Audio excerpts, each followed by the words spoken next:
let's give way and let's welcome to this rostrum and this microphone the man of the hour, our friend, our brother, our teacher, our guide, our reminder, the Honorable Minister Louis Farrakhan. Bring him on, brothers and sisters. Show your love. All praises due to Allah. All praises due to Allah.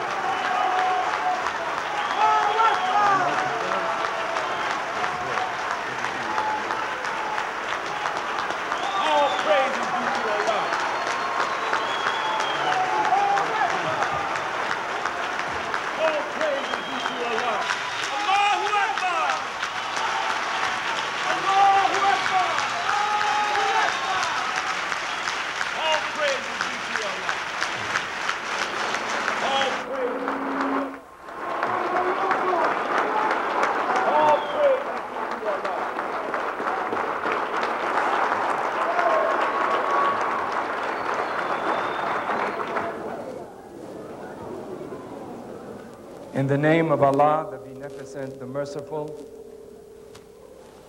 we give him praise and thanks for his mercy to the human family. And that mercy is always shown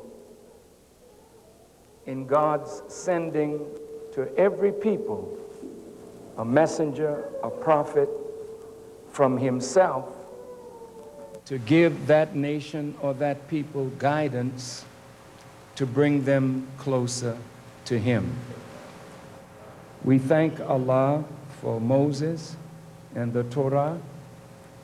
We thank him for Jesus and the gospel.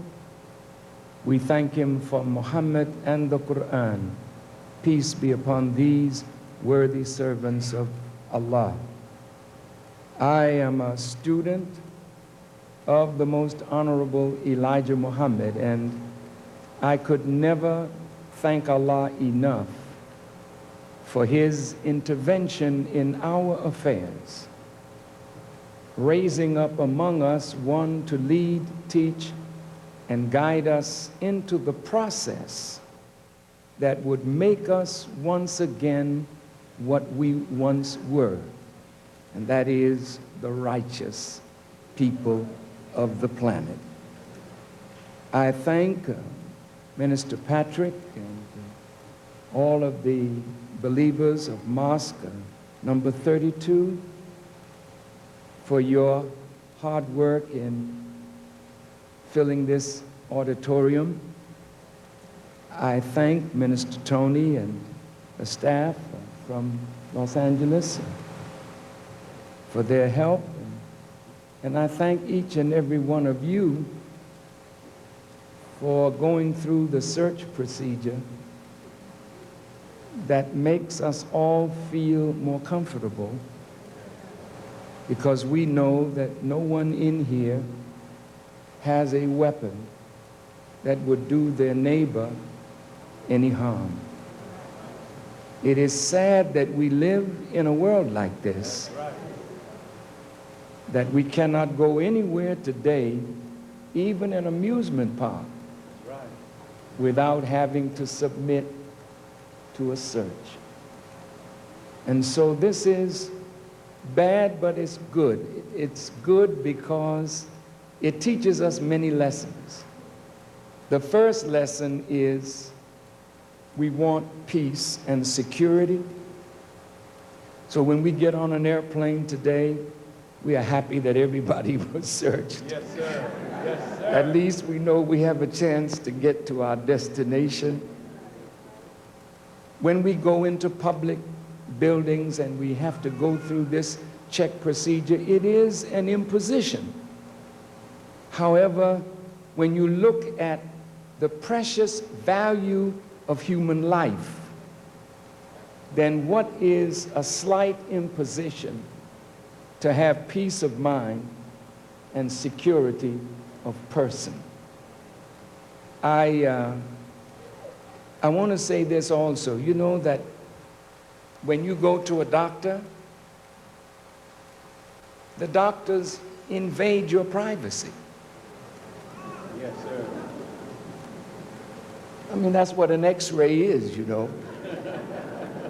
And sometimes they do other things. that you don't say, Doc, what are you doing? You know, you want him to find out if there's a problem so we can correct it. That's right. That's what searching does. If there is a problem, we want to find it. We want to correct it.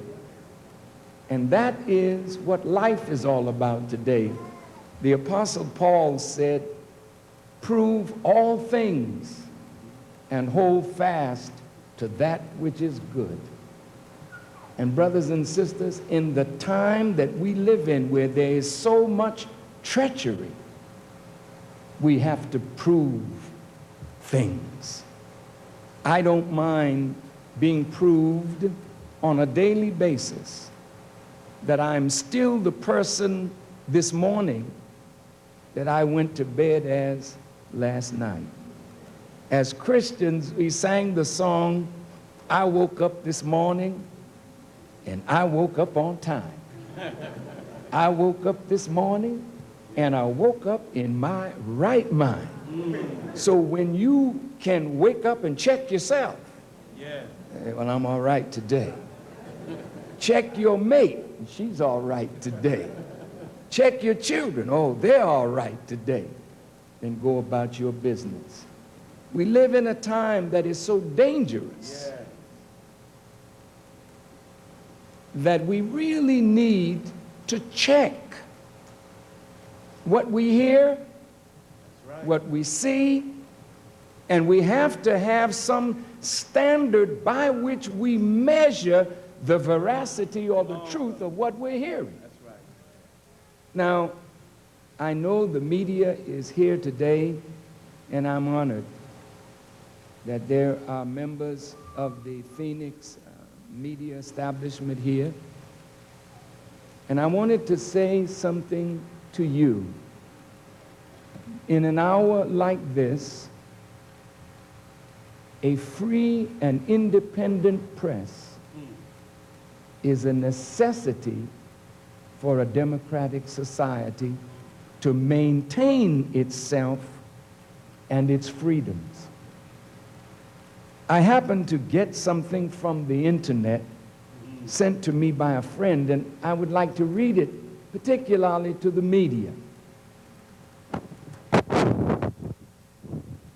Mr. John Swinton, the former chief of staff for the New York Times, was one of America's best-loved newspapermen, called by his peers the dean of his profession.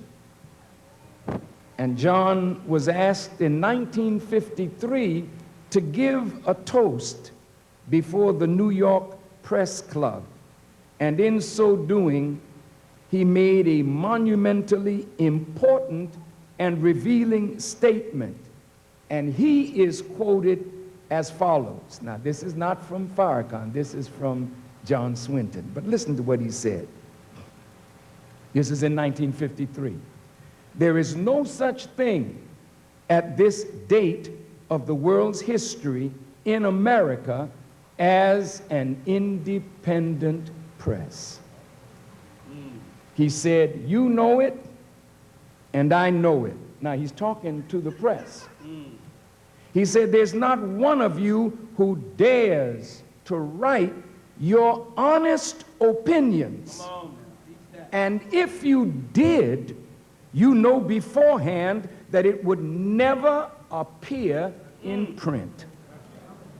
He said, I am paid weekly for keeping my honest opinions out of the paper that I am connected with. Others of you are paid similar salaries for similar things. And any of you who would be so foolish as to write honest opinions would be out on the streets looking for another job. This is Mr. Swinton. Yes, sir. He said, if I allowed my honest opinions to appear in one issue of my paper before 24 hours, my occupation would be gone. Wow. The business of the journalists is to destroy the truth, to lie outright, to pervert, to vilify, to fawn at the feet of Mammon, and to sell his country and his race for his daily bread. You know it, he said, and I know it. And the folly of this toasting an independent press, we are the tools and vassals of rich men behind the scenes. We are jumping jacks. They pull the strings and we dance. Our talents, our possibilities, and our lives are all the property of other men. We are intellectual prostitutes. Whoa.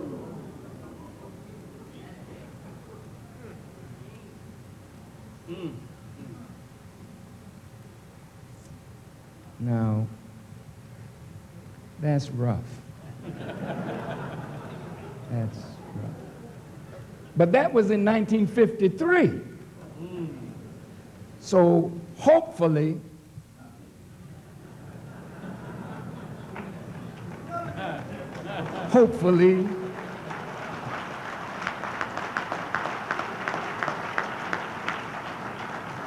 hopefully things have progressed.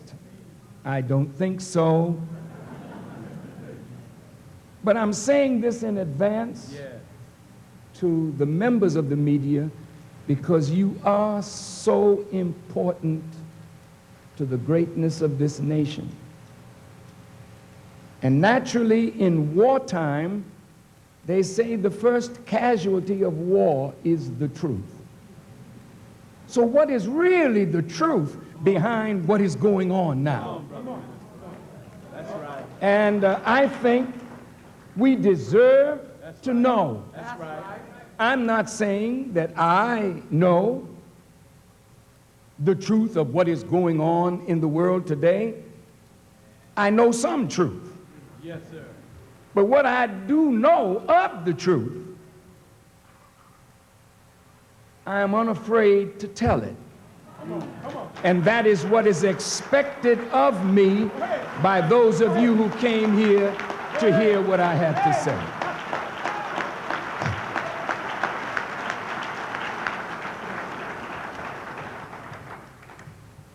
Some of you have been here since 12 noon, and you know Farrakhan usually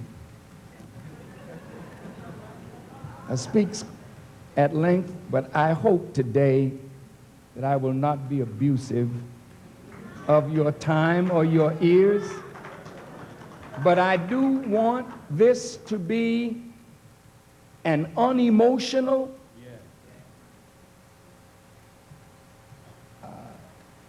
but a very inspiring afternoon of thinking.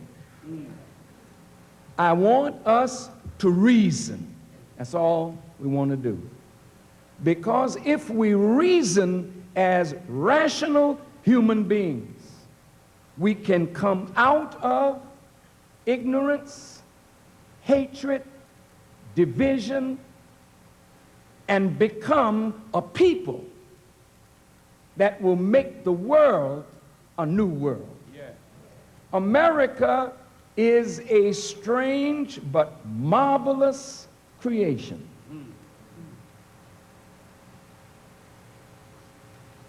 What's strange about America? Every people on the face of the earth live within this 3,000 by 2,000 miles. That's right. People that have never had relationships with other people are forced by living in America to have a relationship with people from various races, various ethnic, various religious backgrounds, so that this should be a learning experience, so that we get to know one another. Allah says in the Quran, I have created you into tribes and nations or families, that you may know one another, parenthetically, and not hate one another. But in our getting to know one another, we are learning first how to hate one another. If this were China and everybody is Chinese, no problem. Everybody looks the same. If this were Japan, but this is America. And the first thing that you see is the difference between you and somebody else. Right. That's the first thing you see. You don't recognize your humanity at first. You recognize your difference. Oh, gee, that guy has a black face. Mommy, why didn't he wash his face this morning? I've had little white children say that. Not to me, because they don't know really what I am, you know what I mean? But I'm speaking now to my brother or sister who is dark complected. In a white society where things that are white are the standard, the darker you are, the more hell you catch, not only from the majority society, but from members of your own people who happen to be different from yourself. So, in Phoenix, you have many Mexicans living here. If you're black or white and you see a brother or sister from Mexico, you don't think about their humanity. You say, oh, there's a Mexican. When you see a Chinese, a Japanese, or Korean, the first thing you notice is the difference between them and yourself. Oh, look at the eyes. It's only later that you get acquainted with their humanity. Now, this is a beautiful floral design, but it's all roses. Oh, it's okay. I can't make my point.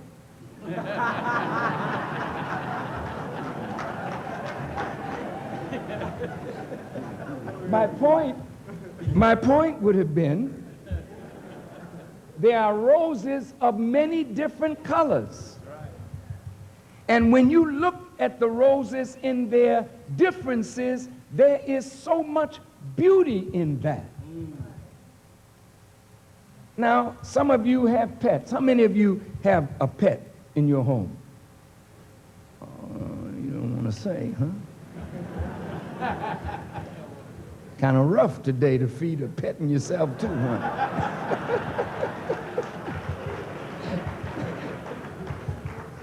But my point is, here you get a white dog with a black spot on it. That's your dog. You're not busy at night trying to get the black off the white dog.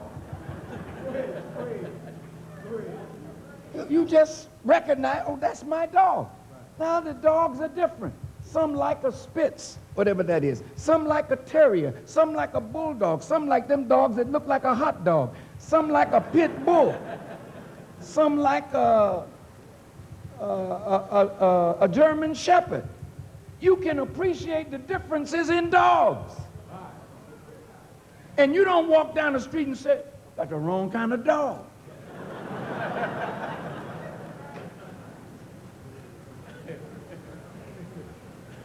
Because there's a basic similarity in the nature of the dog, though each family has different characteristics. What I'm trying to say to you is, you recognize beauty in God's creation, in rocks. How many of you have your birthstone on your finger? Your birthstone may be different from mine, but you like your birthstone. I certainly like mine. Mine is an emerald. What is yours? Some is a ruby, some is a diamond, but the point is, it's a stone of various hues, colors, but you are not upset by that.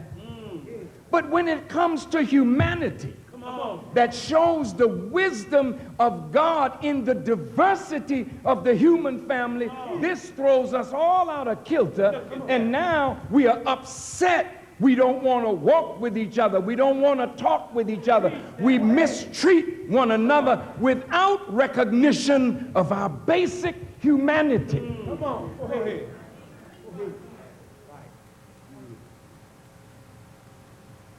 When the first settlers came to America and they saw the native people, they didn't respect their basic humanity. As a result of that, the native people were pretty much destroyed.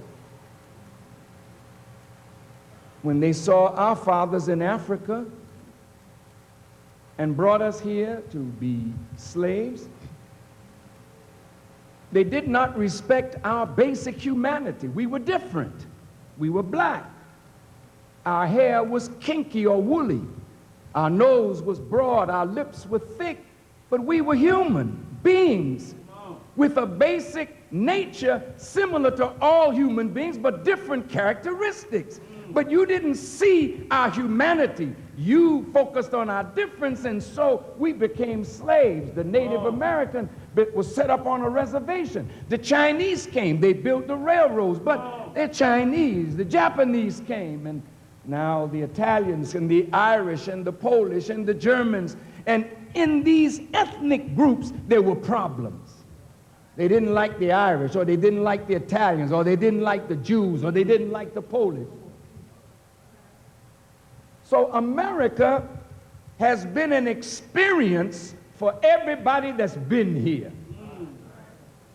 But now, after September the 11th,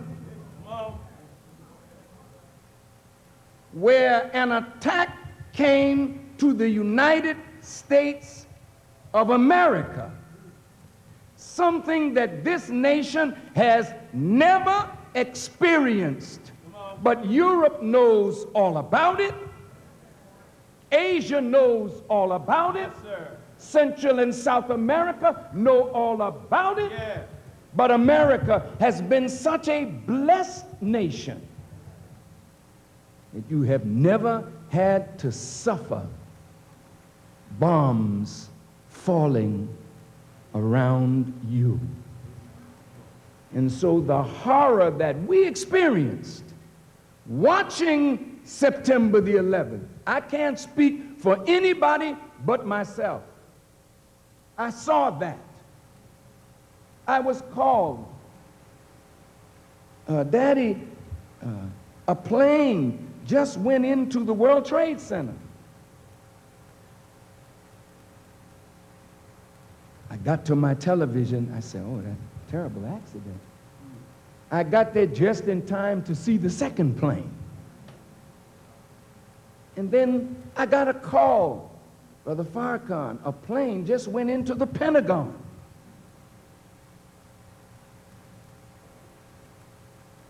And I, like you, probably stayed glued to the television. And the press gave us wonderful coverage, 24 hours. I mean, we just stayed right there. And then to watch those buildings tumble down.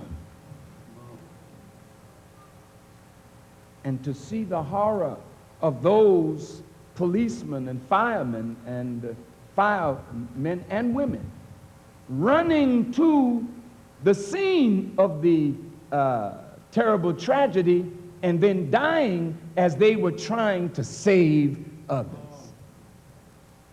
Now, if you look at America before the 11th,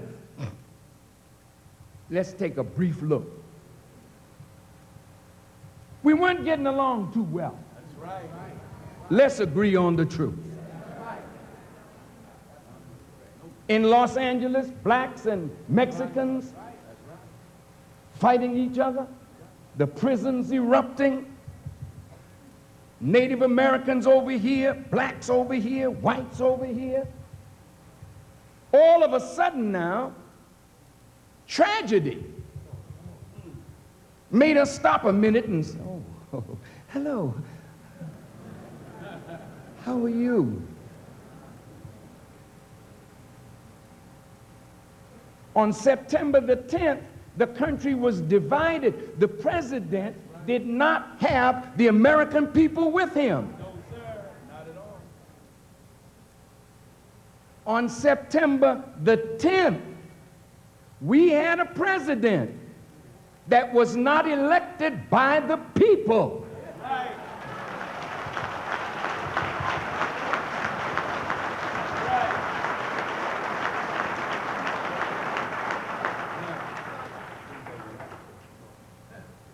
The people voted for Vice President Gore.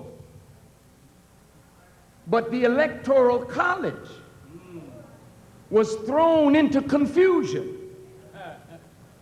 because of butterfly and chads and whatnot. So Florida became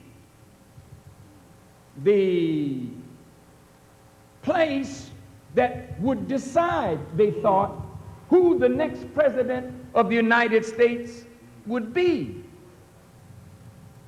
This is the first time in American history that a person who was Jewish ran for the vice presidency of the United States of America. I knew that a Jewish person running for vice president would never be a problem for us. But I knew it would be a problem for white America. Yes, sir. Wait.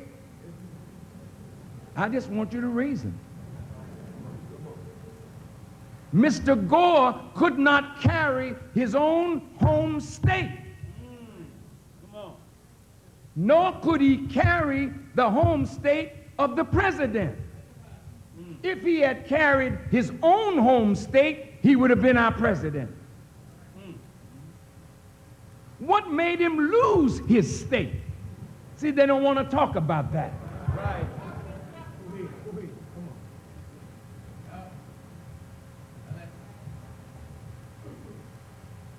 Then we couldn't find out who won the state. Much later, it came out quietly. They think that Gore, if they had counted all of the uncounted votes,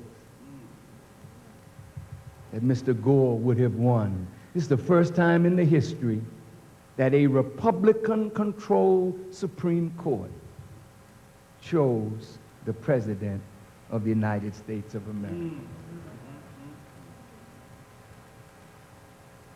Now, when they had the inauguration ceremony,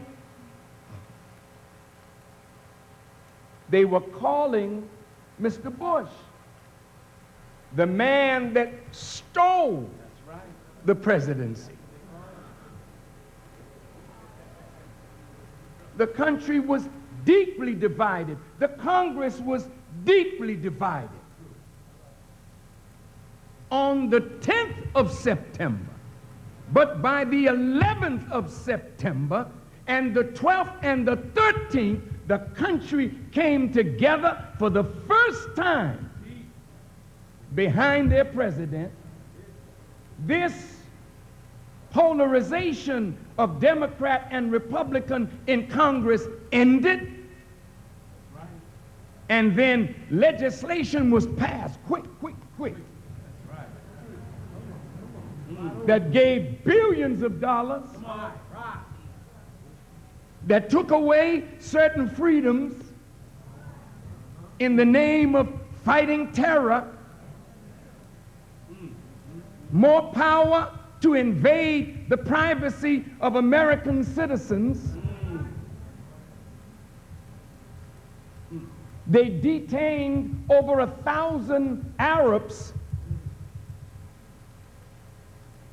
Some of them are still under detention, but they have done nothing so far that we know of, but they're still detained.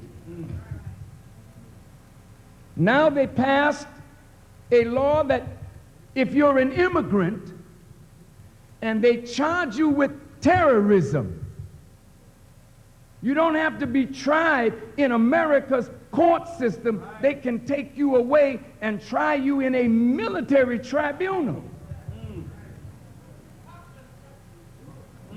In secret. That's right.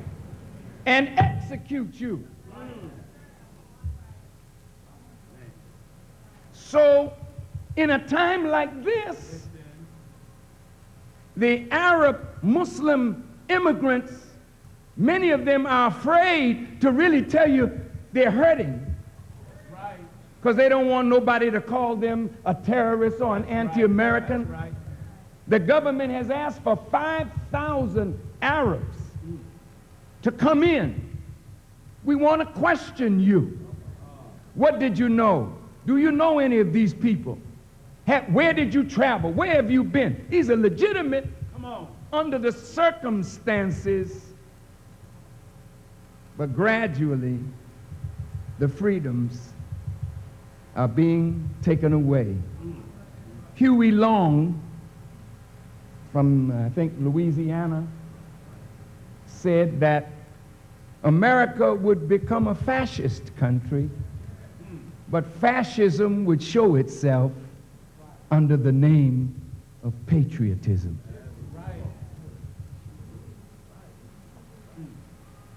Now, many Americans today, they have their flag.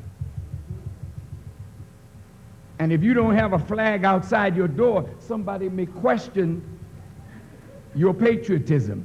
So you better put one on your car, you better put one on your door, have one in your lapel. Does that really mean you're a patriot? Come on. May I respectfully say to you that the most patriotic persons in this nation will be those who hold the nation to the standards laid down by the founding fathers of this country and laid down in the Bill of Rights and in the Constitution of the United States. If you're a patriot, you speak truth to power, even if it means the end of your life. You must never hide the truth for some favor from somebody. God must be your final judge.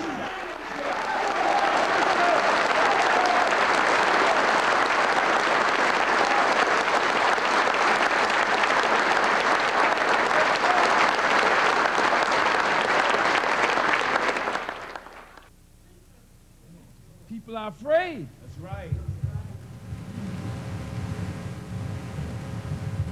The Bin Laden tapes were played, and the Arizona Republic said, the smoking gun.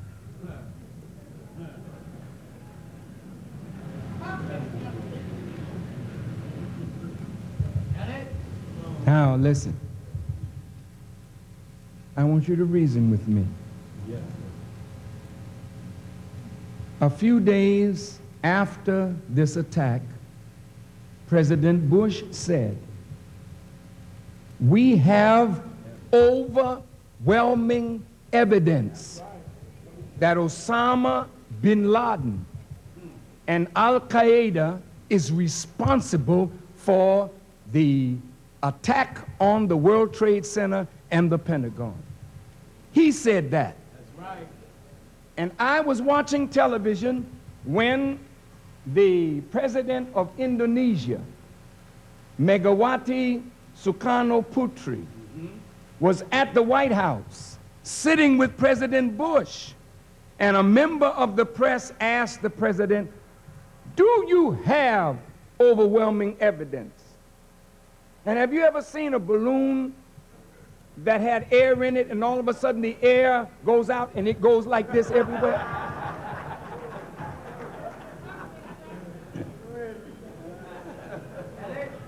The president went everywhere, but he never answered her question. She brought him back to that question, and he never answered it. As a Muslim, I'm saying this to non-Muslims because today I want to, with the help of God, destroy the divisions between Muslims, Christians, and Jews, and human beings, that we may have a chance to bring triumph out of tragedy, and as a result of it, make a nation that would be the base of the kingdom of God. But in order to do that, I have to tell some truths that I don't wish to be offensive, but I'm going to speak them out of love, and I would hope that you would lend me at least your ears for the next hour or so.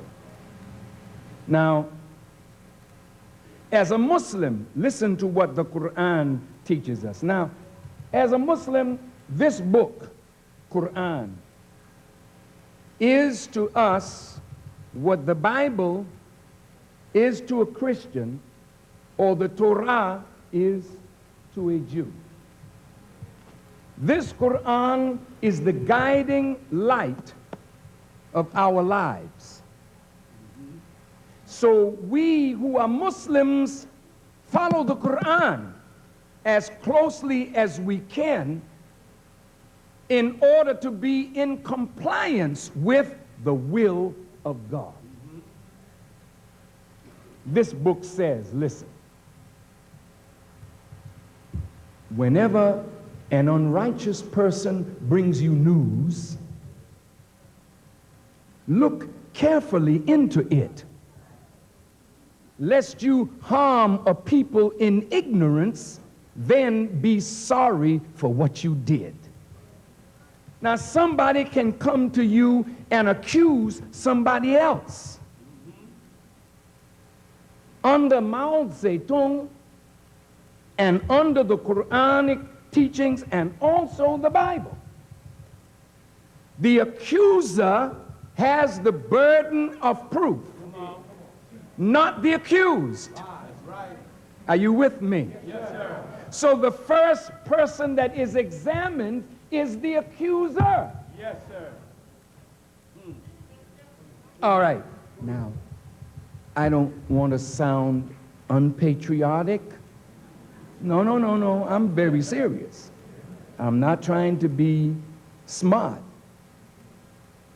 just wise. Yes, sir. Presidents have lied to the American people in the past. That's right. That's right. History tells us that Lyndon Baines Johnson Come on. lied Yeah. to the Congress over what happened in the Gulf of Tonkin, which caused the Congress to give Mr. Johnson Come on. the right to really make war with the Vietnamese. That's right. And over 500,000 young men of America were sent into Vietnam on the base of a lie. American people do not trust politicians generally. That's right. So we cannot say that when politicians speak, that's like Jesus talking. No, sir. No, sir. Or that's like Muhammad talking. No, sir. Or that's like the Apostle Paul talking. When politicians speak, I think we have to prove all things. So they're about to bomb the Taliban. They're putting together a coalition. In my press conference of September the 16th, which was knocked off of satellite, Yes, sir. and not even reported in the press, That's right. I said, quote, the members of the United Nations should be presented with this overwhelming evidence so that the United Nations can all join this coalition against those perpetrators of this horrible act of September the 11th. I also said, quote, I'm quoting myself now, the United Nations must define what is a terrorist and the difference between a terrorist and a freedom fighter. In order to do that, the United Nations would have to examine every one of the member states to see how those member states are treating their citizenry. That's right. And if it is a repressive regime, and people who are standing up against repression should never be called terrorists, That's right. as long as they do not kill innocent people. That is forbidden, to harm the innocent. That's right. All right? I'm going to make a case now. Yes, sir. The President of the United States showed this evidence to the Prime Minister of Great Britain, but he never showed it to Mullah Muhammad Omar, the leader of the Taliban in Afghanistan. Are you listening to me? Yes, sir. The Taliban leader said to President Bush, quote, show us the evidence of this man's complicity, and we will detain him and turn him over to the appropriate authorities. That's right. And President Bush's response was, I'm not negotiating. Hand him over. Eric. Now, wait a minute now. We got to look at this. Y'all all right? Yes, sir. That was not a proper response of the head of the greatest nation on this earth That's right. that has the power to wipe out whole nations of people, and you are about to bomb Afghanistan, and the man only asks you, in accord with our book, show us the evidence. This man is in our house, and he promised us that he would not do anything like that from our territory. And we let him stay here. But maybe the American people don't know that he was living in the Sudan. And the American government asked the president of Sudan, Omar Bashir, and the head of their parliament, Hassan Turabi, to get bin Laden out of Sudan. And I heard a man on television say he was involved in the negotiation. And at that time, the president of Sudan and Hassan Turabi of the parliament agreed, and they would have turned bin Laden over to America, and they said they would, but America never took them up on that offer. And so he left the Sudan and went to Afghanistan. Now, today's lecture is going to deal with a little religion and some politics. Because unfortunately, politics has corrupted religion. Yeah. And religion is no longer what it was when Jesus, Moses, and the prophets were here. Religion is sycophantic. It plays up to politicians for favor. Yes, sir. Stay in your mosque, stay in your church, stay in your synagogue. Don't bother with us as we run the world. That's not what true religion is. Right. true religion always says to the kings and the rulers, "Thus saith the Lord." And in our failure to do that, we have compromised Jesus, we have compromised Muhammad, we have compromised the prophets, we have compromised our faith. And in the end, we pay a price for that compromise. Now, without showing Mullah Omar any evidence demanding that he turn over bin Laden, that man refused to bow to power. As a result of that quote-unquote resolve, a nation that had already been destroyed is now bombed with the worst kind of bombs, just short of a nuclear bomb.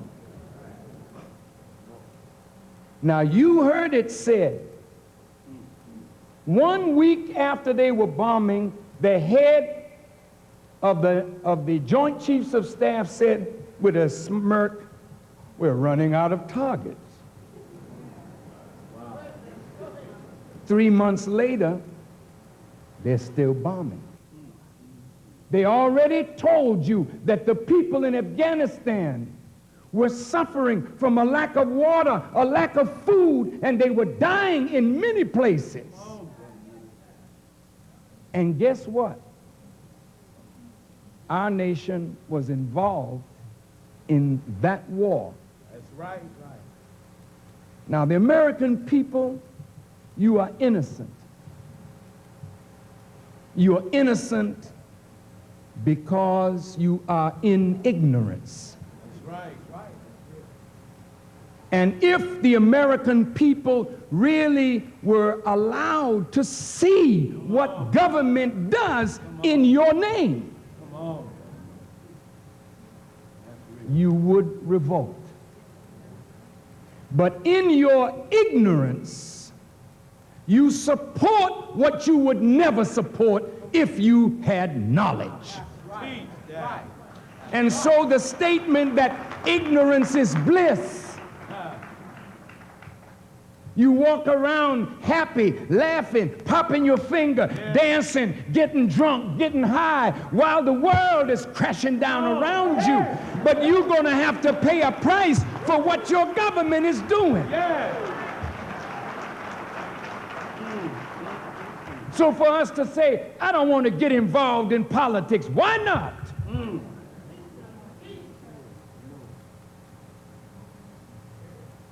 No, they're not scared. They don't want to get involved in politics because they don't see no benefit in it. But because you don't get involved, somebody else is. And those that are involved influence the direction of your government. And they are making decisions that affect every one of your homes. Yes, sir. When you see those young men, black, brown, and poor white, going off on the ships to war, and we salute them, but we don't understand what produced it. So today, with the help of God, I want to lift the veil a moment.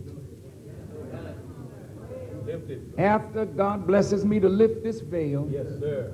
then it's on you to make a decision for your life and the future of a great nation that we can let go down the tube if, as a people, we don't act responsibly. Now, did you know, have you ever heard the name Zbigniew Brzezinski? Most of you have not.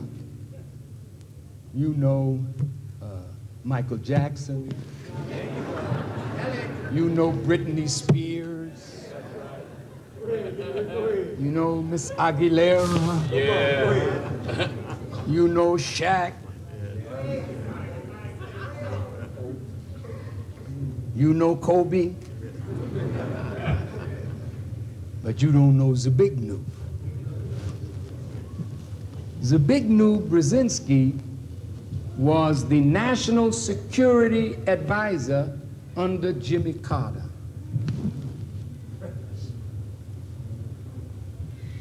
And in Afghanistan, in the capital of that country called Kabul, there was a government in place that allowed women the freedom to go to school, go to college. They were Muslims, but they had a socialist leaning. They were favorable to the Soviet Union.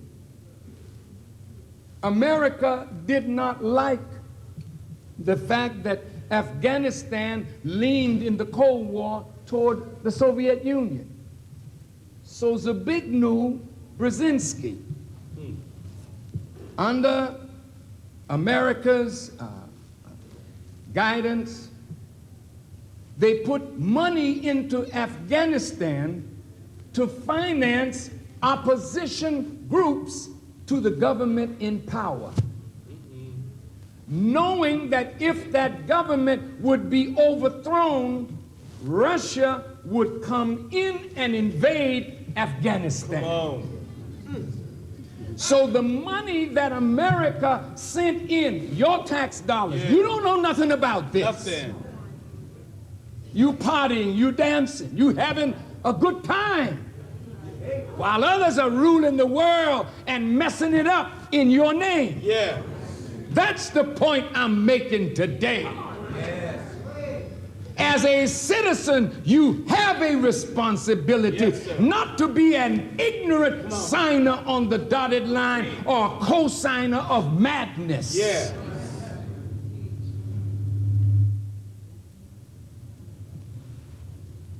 Sure enough, as the opposition groups began to grow in Afghanistan, the Soviet Union invaded Afghanistan.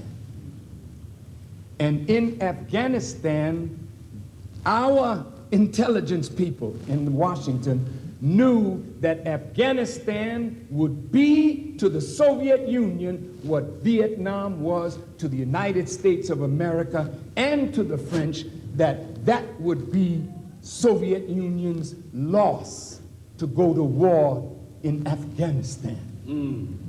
Sure enough, when the Soviets invaded, America began then to start funding those that became the Taliban. Are you with me?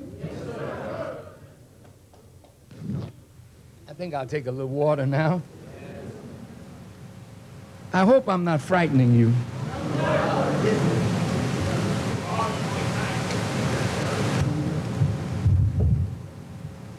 Now, after the Americans began funding the Taliban and the Northern Alliance and all of the native tribes of Afghanistan, they fought against the Soviet Union with American-backed money and American-backed weapons. And in 10 years of war, Afghanistan was literally laid waste. The Soviet Union left, and left all of their weapons and whatnot there. They got out in a hurry, like America got out of Vietnam in a hurry and left a lot of stuff there for the communists. All right. After the Soviets left in defeat, now the internal dynamics produced a civil war. And the Taliban fought and became the power that controlled 90% of Afghanistan, but it was another 10 years of war. So that's 20 years influenced under America.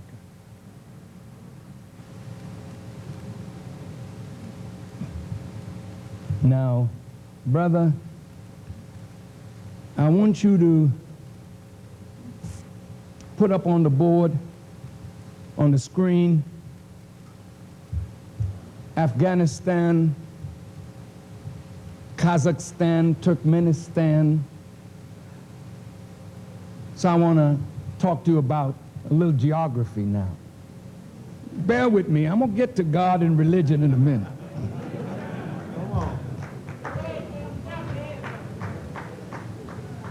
Now, here's Kazakhstan.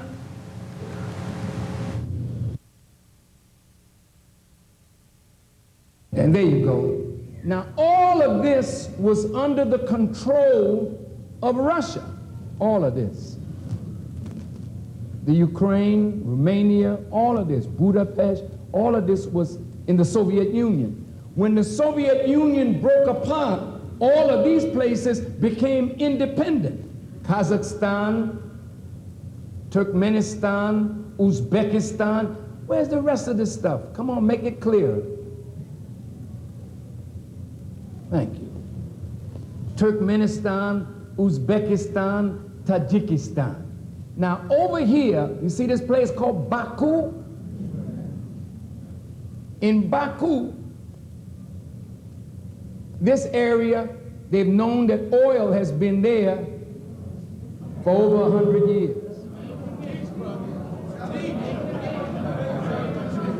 Now wait.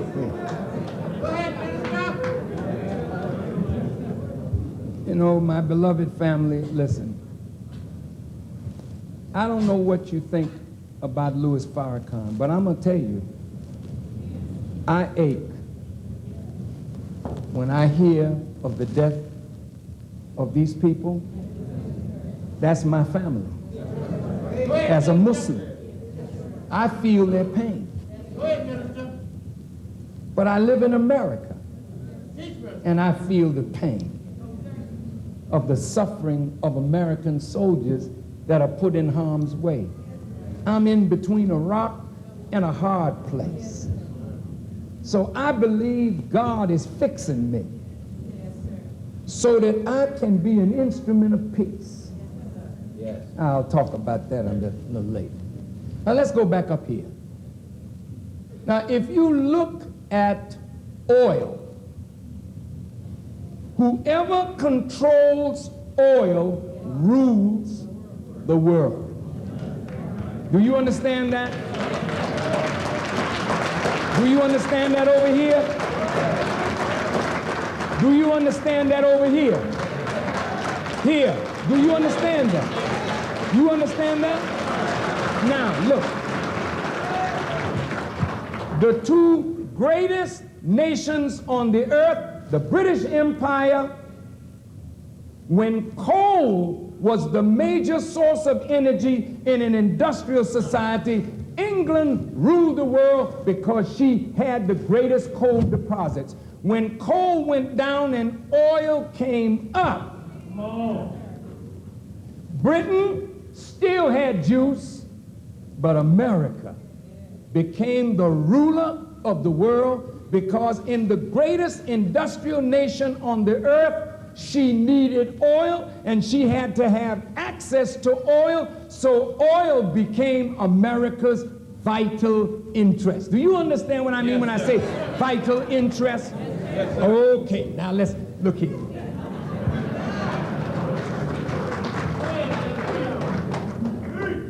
Here in Saudi Arabia, you hear a lot of talk about Arabia. The reason that Arabia is so important is because it had one of the largest deposits of oil in the world. So when oil was discovered in Arabia, come on, fella, thank you.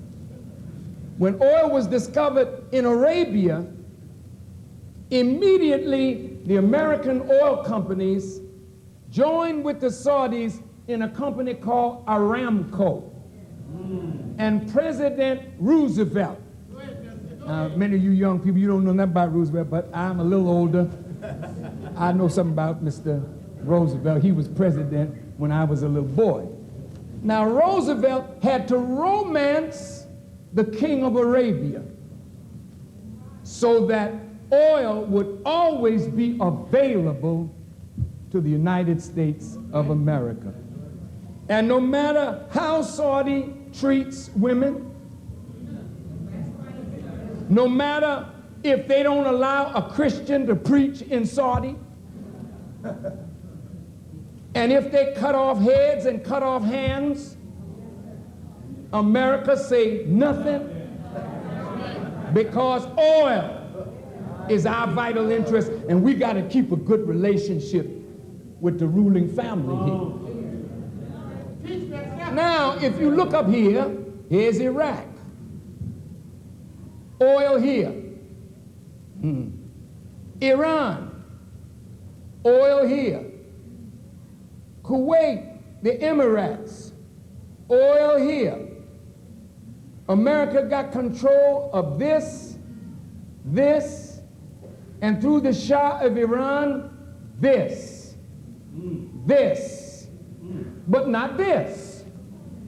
Russia had this.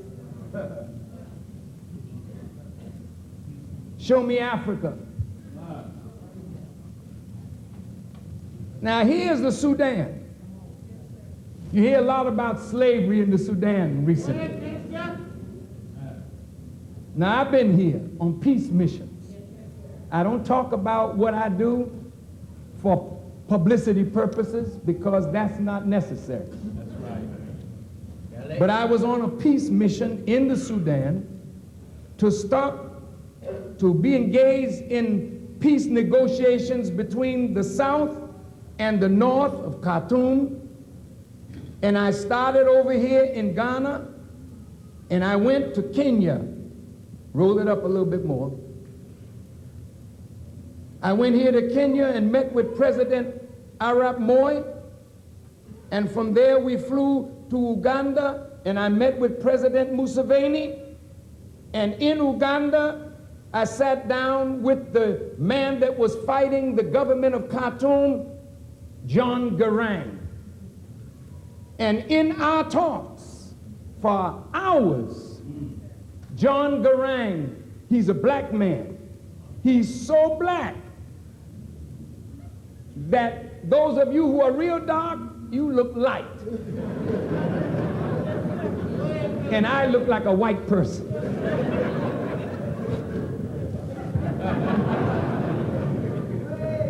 That beautiful brother, I met him and his wife and his people. He never mentioned slavery. He mentioned injustice of the northern regime against the South. There is slavery here, but it's not the slavery that you know and I know. It's tribes that go to war with one another, and when one wins, they take the men as slaves, but they treat them not like we were treated. But we don't want any slavery to exist under any circumstances with what we've been through. All right. So, if you notice, here's Ethiopia, here's Eritrea that was once a part of Ethiopia. They split. America armed Eritrea, America armed Ethiopia, America armed Uganda. And trouble was on all sides of the Sudan, because America found out that right here there is more oil than in Saudi Arabia. So America wanted this to be cut off from an Islamist regime in Khartoum so that the Christian animist South could get that oil and America would have access to that oil. This is real. America is an oil junkie. You all what a junkie is?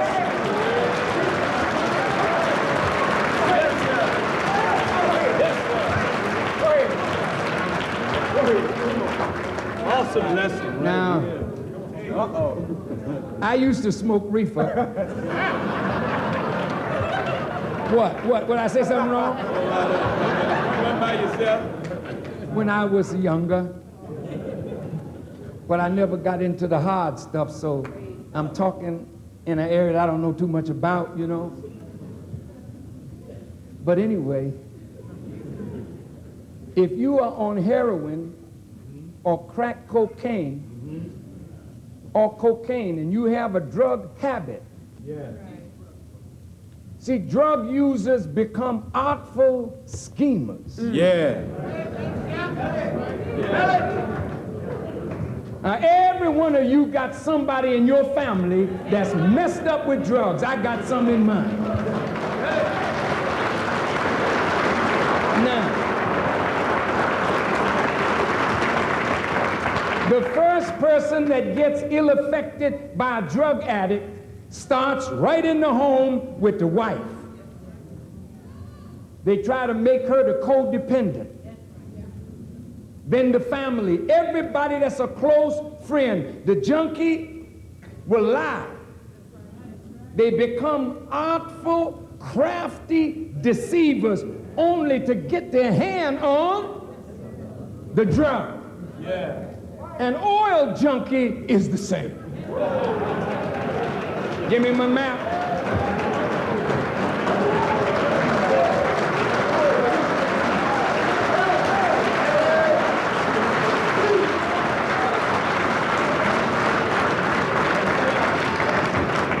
Now, what I want us to understand is that the American citizens don't get involved in foreign policy. That's right. It's against the law. What? So you vote for people, they go to Congress, we send them there, but we don't know the secret stuff. Right. And there's some things the citizens shouldn't know. But when the government is getting us in trouble, and we got to go fight wars, and you think you fighting for democracy.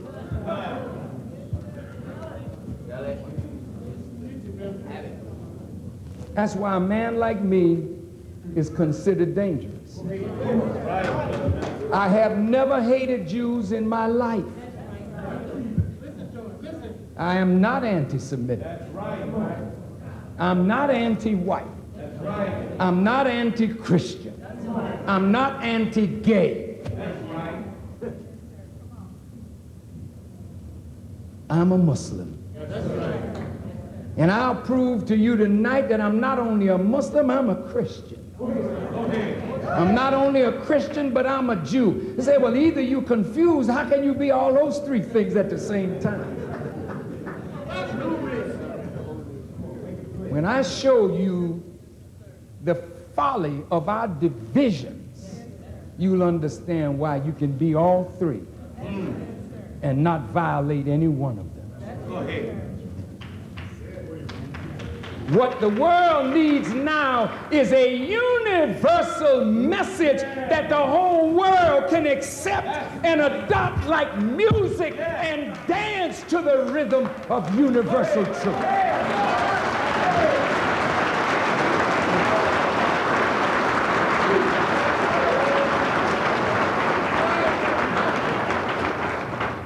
So America romanced this area. Yes, sir. Romanced this area. Romanced this area. Wherever there was oil, America had to have a good relationship, but they needed a government that would be responsive to what they wanted. Give me some more Africa. Libya,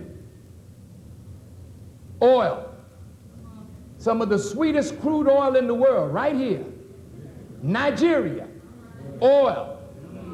So America has always wanted control here, control here, control here, control here, control there, control in Iran.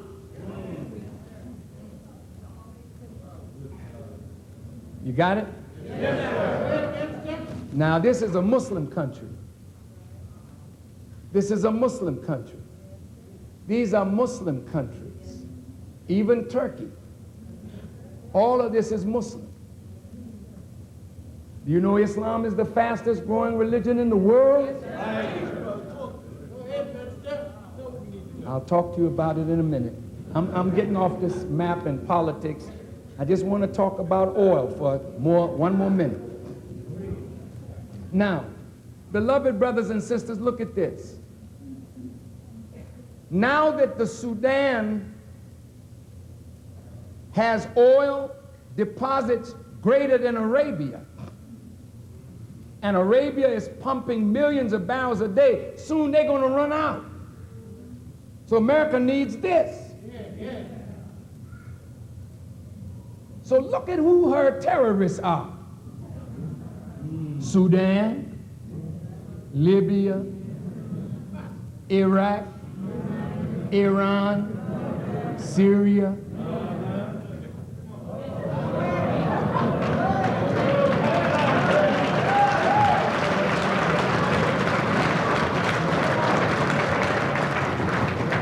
Now, I'm in a blessed position, thanks to you.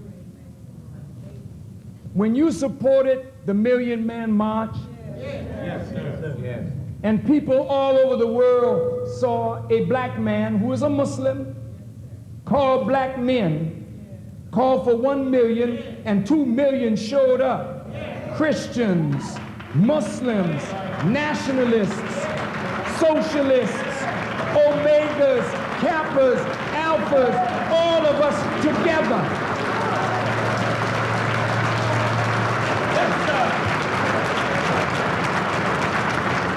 This shook the world. Yes, sir. Yes, sir. Farrakhan got an army. That's the way they see it. And I was very careful that day not to say anything that would inflame, because the government had their soldiers. They were ready, brother. If anything had gone down, brother, they had the satellite right down. They know exactly how many people were there. But it was the most peaceful gathering ever in the history. Black men, and not one incident, not one.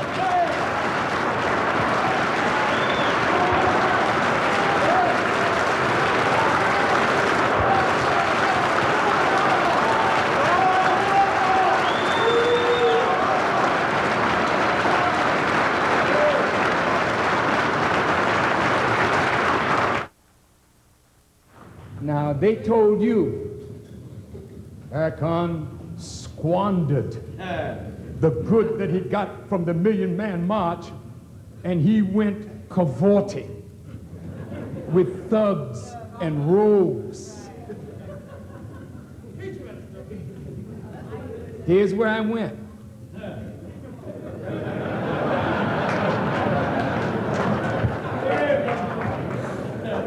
I got to get this thing working. Come on. There it is. I started here in Libya. Oh boy. I started in Libya. I went to Ghana. I went over here to Senegal and to the Gambia.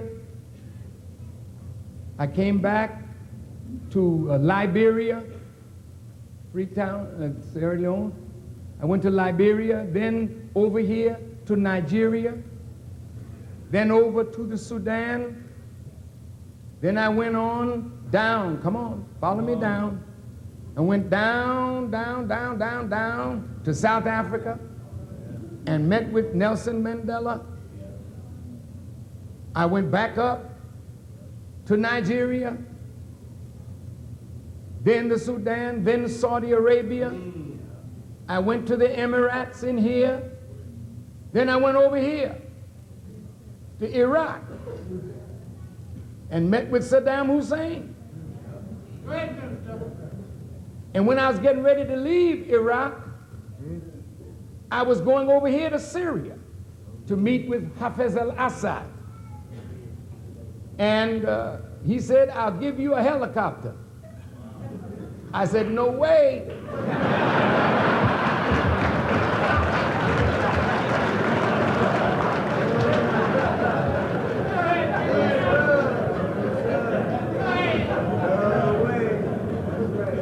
They got a no-fly zone here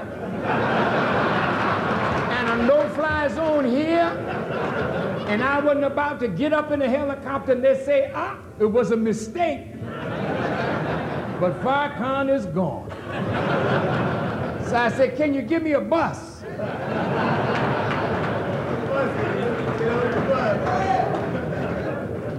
There was a road here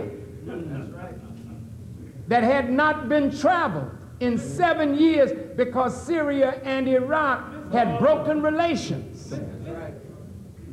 But they opened that road for me and my company, and we traveled to Syria, and in order for that road to be open, Hafez al-Assad and Saddam Hussein had to talk.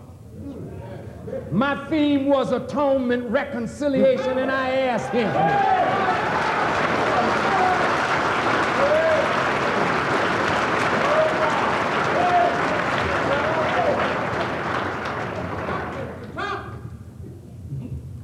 You want to give me another contraption? Well, when this one fails, you point for me, brother. So we went to Damascus. And I met with the Syrian president, Hafez al-Assad. I met with the president of Iran, Rafsanjani. I spoke on the day of the celebration of the revolution that brought Imam Khomeini to power.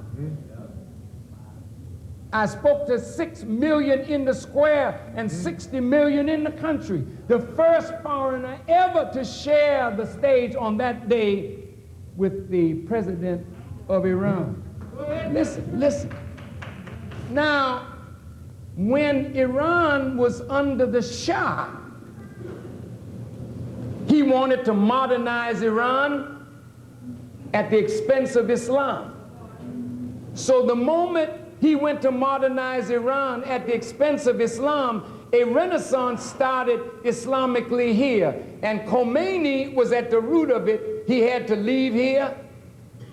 He went to Iraq. He ended up in France.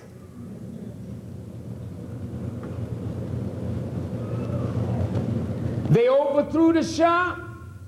Imam Khomeini came back, took over Tehran and Iran. America had made Iran the policeman for this whole area, giving them jets and tanks and all of that. But it fell so fast that all of that fell into the hands of the Islamic regime of Imam Khomeini.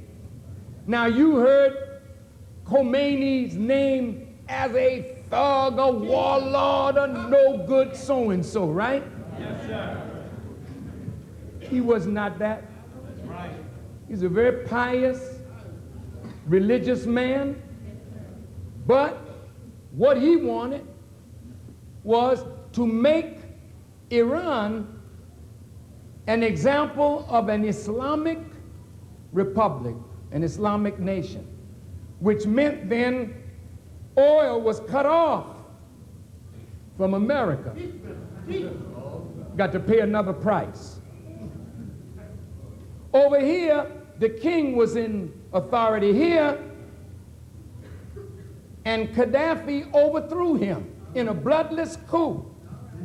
America had bases here and along in here, and Gaddafi kicked the British out, kicked the Americans out, and nationalized the oil. From the halls of Montezuma to the shores of Tripoli. What are you doing in Tripoli? What the hell are you doing over here?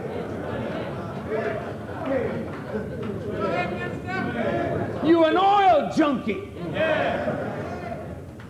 And now you lost another source of oil, but Gaddafi didn't come in love with America because he knew America's policies. So Gaddafi used his oil money to finance liberation struggles throughout Africa. He financed the Irish up here. He financed, come on, show me something, come on. He financed the struggle in the Congo here. He financed the struggle of Mandela down here. He financed the struggle of the Palestinians. So naturally, American presidents don't like that man. He's not a bad man. He just don't like America's policies. So America wants to get him now. Okay, now look. Okay, so this source of oil, not so readily available. This source of oil, not so readily available. Now, this guy, Saddam Hussein. Once Khomeini got here, Khomeini was talking stuff that there's no king in Islam but God. And that started upsetting the king here. And that started upsetting the sheikhs here. So they began to get shaky. And as they got shaky over here, America was shaky too. So with America's blessing, Saudi and the Emirates gave Saddam $80 billion to make him a military power as a bulwark against this Islamist regime here, because Saddam Hussein was a socialist. The Ba'ath Socialist Party, both of these, Syria and Iraq, these are socialists. Oh, I know some of this gets boring.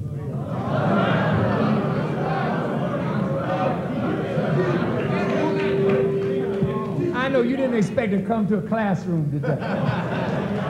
But let me tell you something about religion. The greatest subject you could teach and the most beautiful is when you get into religion. I'm not going to get deep today into religion, but I want to touch some things to help you to see the majesty of the Bible, the Quran, prophecy, and religion. All right, now I want to go back up here. All right, fella, come on now. All right, now, look at this. He got $80 billion. He got to buy weapons. Who's he buying them from? The junkie over here is the greatest arms producer in the world. So he buys arms from America. He buys them from Russia. And guess what? France builds him an atomic nuclear plant here. The day that it was finished, Israel flew their planes right up. Where am I? Right over here, and bombed them. He spent over $1 billion on this atomic thing, and the minute it was done, they blew it up. The main purpose was to use Iraq against Iran. So Saddam at that time was a friend of the CIA. Notice how America does her friends.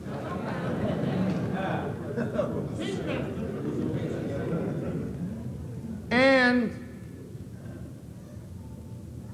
from Iraq, they fought Iran for 8 years to a standstill. Over 1 million Muslims lost their lives right here. But Iran was now weak militarily. And Iraq was weakened, but not sufficient. So guess what? Right down in here, the Kuwaitis started interfering with oil right in here. The Iraqis talked to the American ambassador, a female, that look, man, these people bothering us, we're going to go into Kuwait.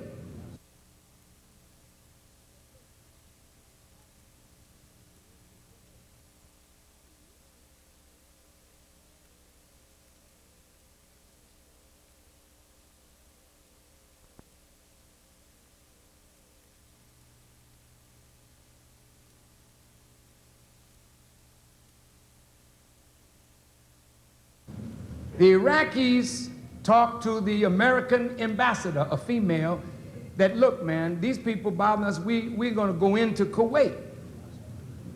The American ambassador said to Saddam Hussein, well, that's not our affair. Saddam moves in and takes Kuwait. The Iron Lady from the UK, Margaret Thatcher, show me America. She flies from England to Denver, Colorado.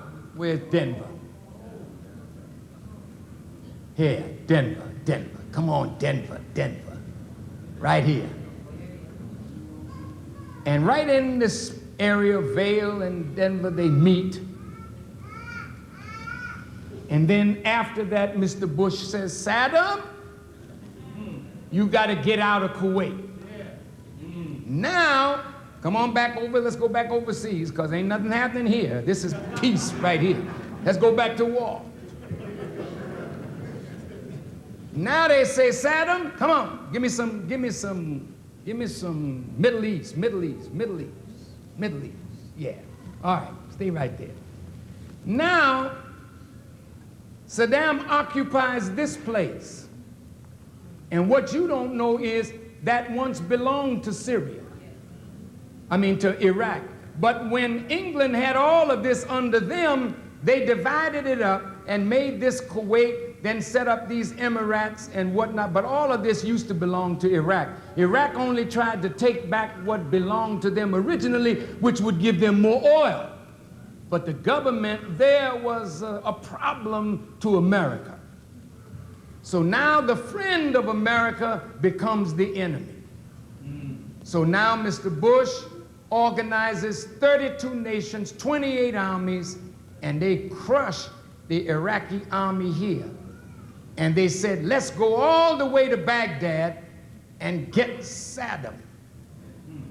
And Colin Powell refused to do that. He said, no, we've won what we said we wanted to do. We drove him out of Kuwait. Let's leave him alone.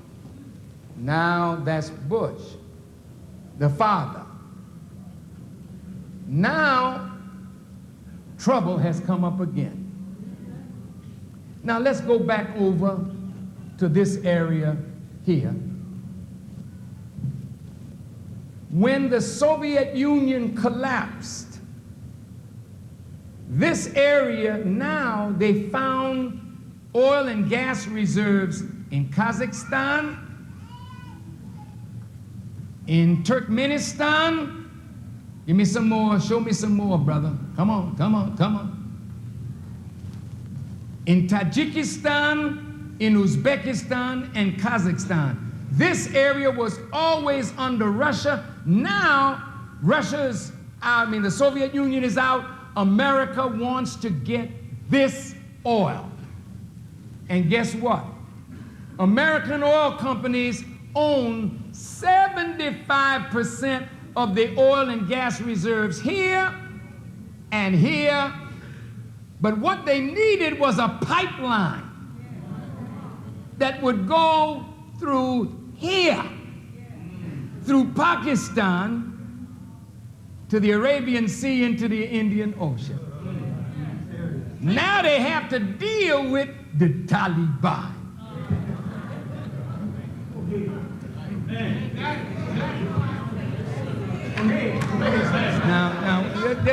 Can everybody see? Yes, sir.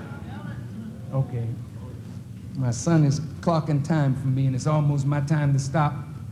They're all looking out for my health, and I appreciate that very much, you know. But the classroom is making me feel good, you know. Now look.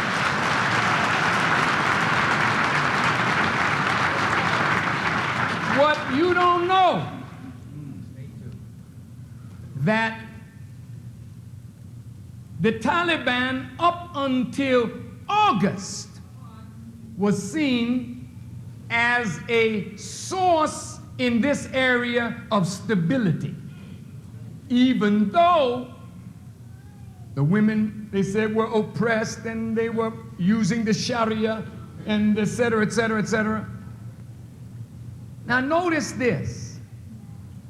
Afghanistan has never been said to be a terrorist nation. Go and check it out.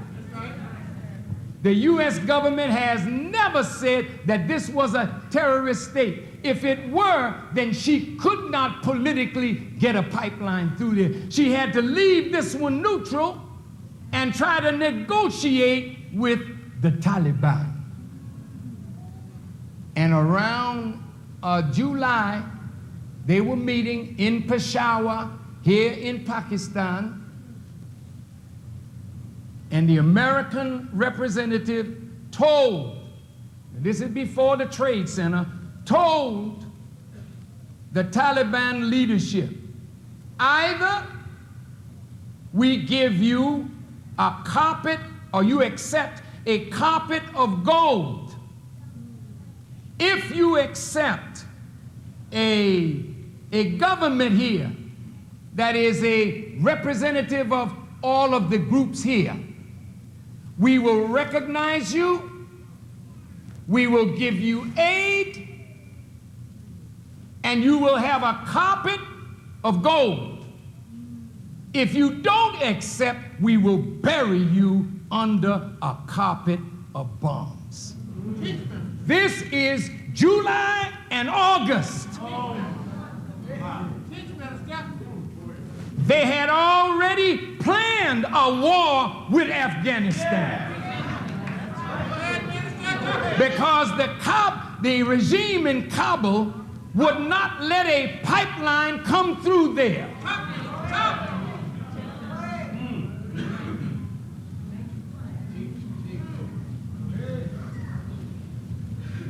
Whether September the 11th happened or not, they were going to bomb Afghanistan. But it just so happened that September the 11th gave the government the cover that they needed. Now I'm going to tell you something, and I want us to look at it.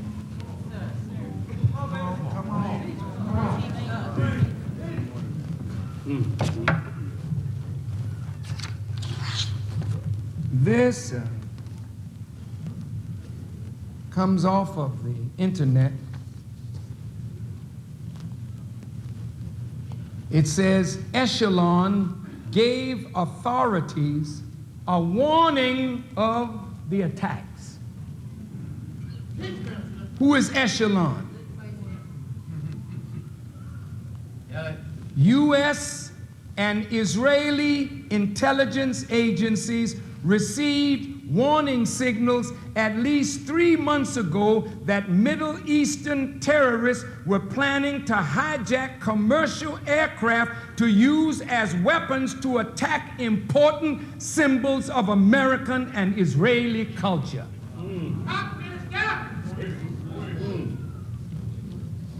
Now, what you may not know, it came on television the other day, Mr. Bob Novak of CNN and the Sun-Times of Chicago said, and I quote, there will be a congressional investigation into the intelligence community.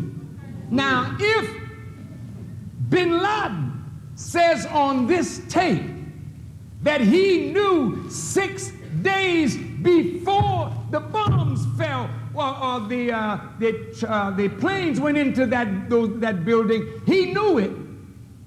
Well, hell, if he had planned it, he should have known it. So if he knew it, where did he get his information from?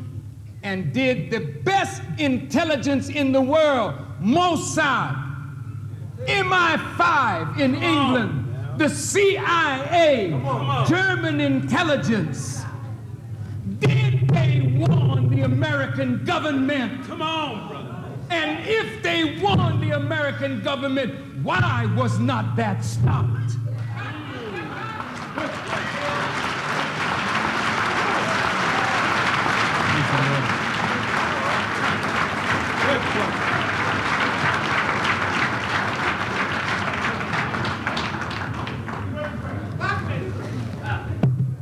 Are you suggesting, Farrakhan, that they let it happen? I don't know nothing.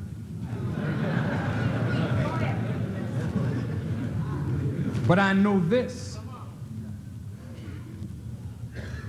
There was a movie that came out a few years ago called The Long Kiss, Good Night. That's right. With Samuel L. Jackson in the movie. Yes, sir. And in the movie, the government was behind a bomb being made that would bomb the Trade Center. Yes, sir. And it was Samuel L. Jackson that was, and a white lady that was supposed to stop that from happening. And there was a whole lot of killing going on. And then it was said, but you will kill 4,000 people. And they said, so what? We'll blame it on the Muslims. We'll blame it on the Muslims, and then we'll get from the Congress the money that they have not given us to give us more military posture. And that's exactly what happened. Yes, sir.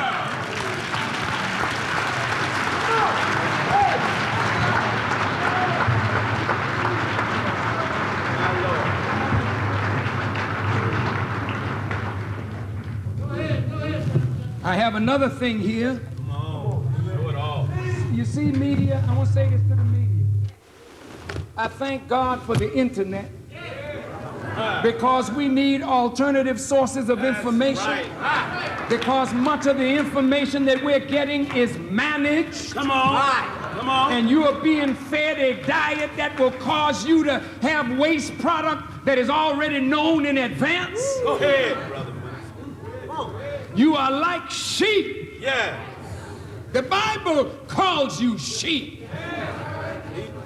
Lost sheep that are in need of a good shepherd. Yeah.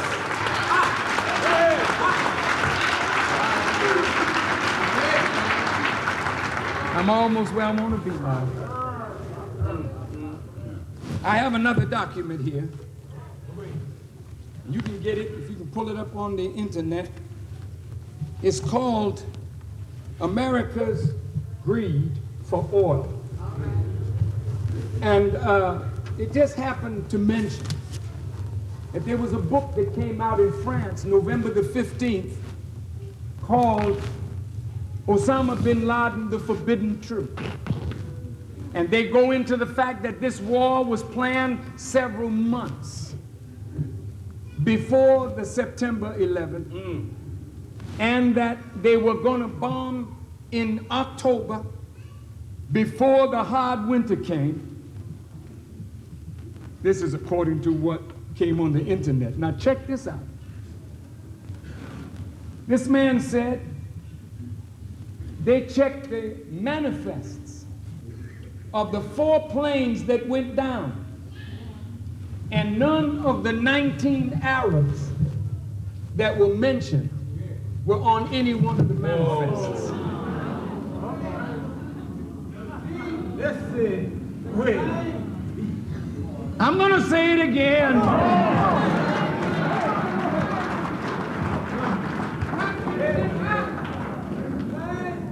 The foreign minister of Arabia said 5 of those that were mentioned by the FBI as the 19, 5 of them are alive right now in Saudi Arabia, and one of them is supposed to be alive in Tunisia. I don't know the truth of it, but I know we're living in a world where people sacrifice lives to get money and power. You say, Farrakhan, this is some conspiracy theory. Oh, shut up. Uh-oh, come on. You believe in these books? Do you believe there's such a thing as Satan? If you're a religious man, you believe that there is God? And you believe that there's a devil or shaitan, Satan. Do you think Satan does not plan and gathers people together for his plan? I can show you conspiracy in both of these books. Come on. Yes, sir. From Genesis to Revelation. In this book, Quran, come on. Yes, sir. It says, and they plan. And Allah plans. And Allah is the best of planners.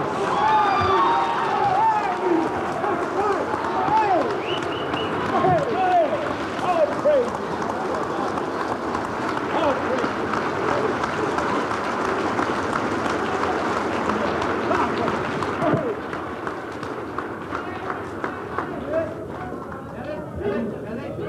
I'm going to conclude. Don't go, don't leave me. Boy, you'll miss something. You're going to miss something if you go. Many of you are Christians. Many of us are Muslims. And since September the 11th, Christians don't know what to think about Muslims. People are looking at Muslims saying, I didn't know you people were like this. But there's more interest in the religion of Islam today than there ever was, because people want to know what it is that would make somebody strap themselves with a bomb, knowing that they're going to die, just to make life miserable for somebody else. What kind of religion is that? If these men were Arabs that were training just to fly a plane into a building knowing that they were going to die, but they were going to kill innocent people on that plane and in that building, but they were so intent on what they were doing that it didn't matter. Is that religion? Have you noticed, fellow Muslims, that anytime a Muslim engages in conduct that is against the teachings of the Prophet, they say, Muslim so-and-so. I think Timothy McVeigh was a Christian. At least that's what he said. When he blew up the Murrah building in Oklahoma City, you never saw one report in the media that says Christian Timothy McVeigh. That's right. It just said Timothy McVeigh. That's right. Religion is not responsible for the believer that is mad or sick and uses religion as a justification for murder. That's right. Now, in the closing remarks, respected Christian leaders have attacked Islam. Just 2 days ago, the respected Christian leader the Reverend Dr. Jerry Falwell, said that the God of Islam is a God of hate, and that they teach in this book, Quran, to kill the infidel Christians and Jews. How many Muslims are in this audience? Would you raise your hands, please? Thank you. Dear Muslims, have you ever read in the teachings of this Quran that Allah tells us to kill Christians and Jews? No. Answer me. No.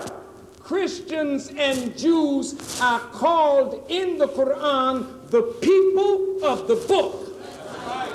And this Quran respects Christians and Jews, even though we have some theological differences with them. There is love and respect for Christians and Jews if Christians and Jews follow their book. Now I'm going to speak from the heart of the Prophet himself.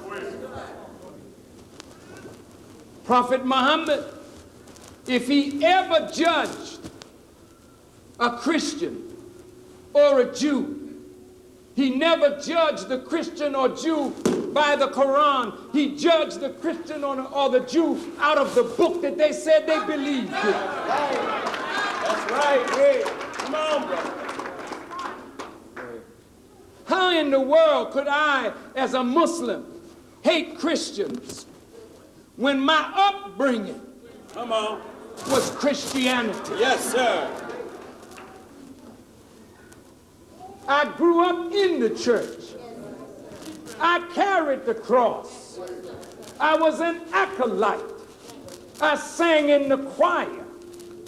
The only thing that bothered me about the church was that the religion never dealt with the suffering of black people at the hands of white Christians.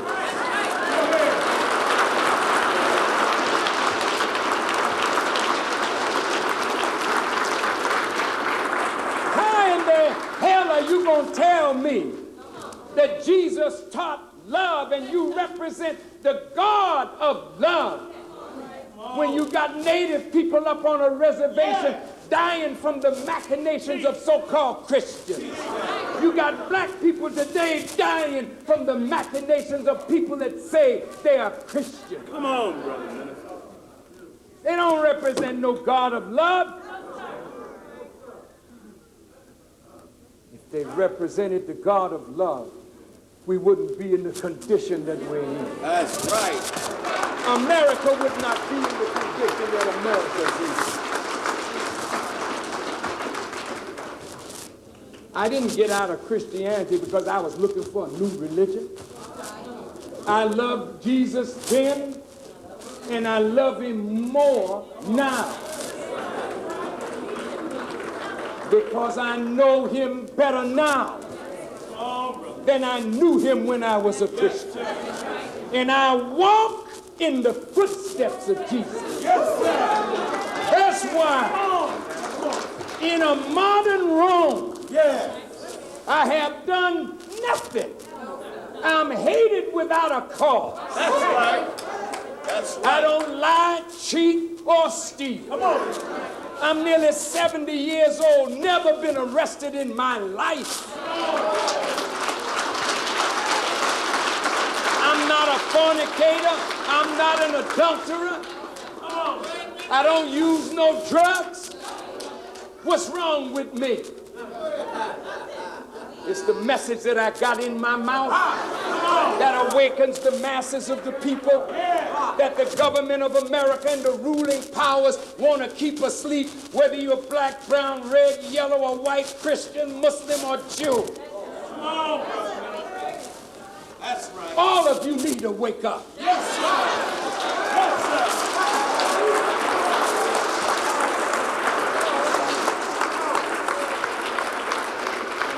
So in my conclusion,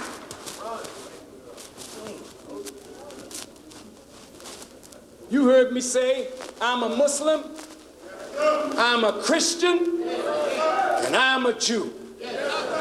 Either I'm a liar, I'm confused, or I know what I'm talking about. You be the judge. Now look at these religions. I'm gonna put a few up on the board.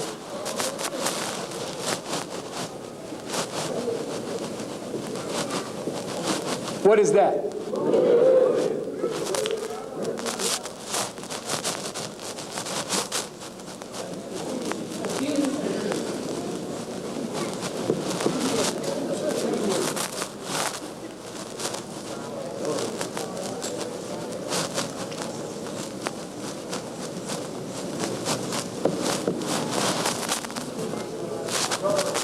Zoroastrianism.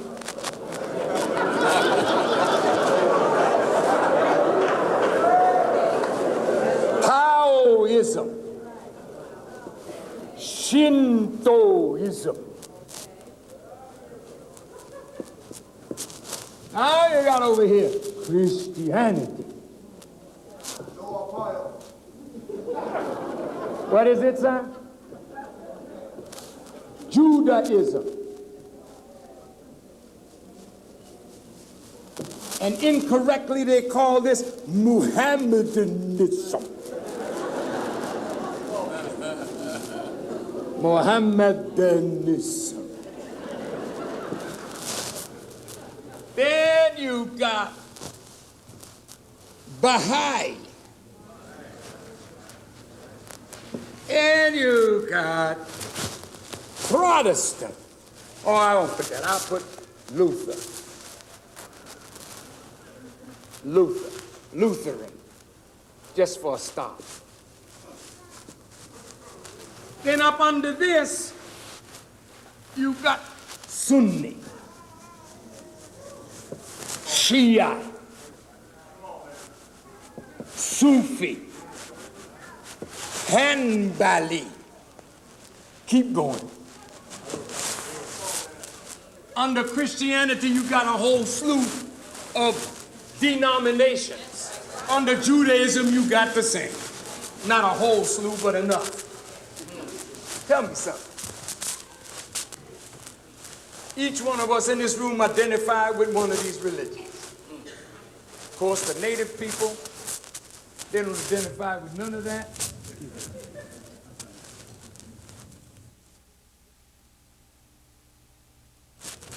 Checking me out.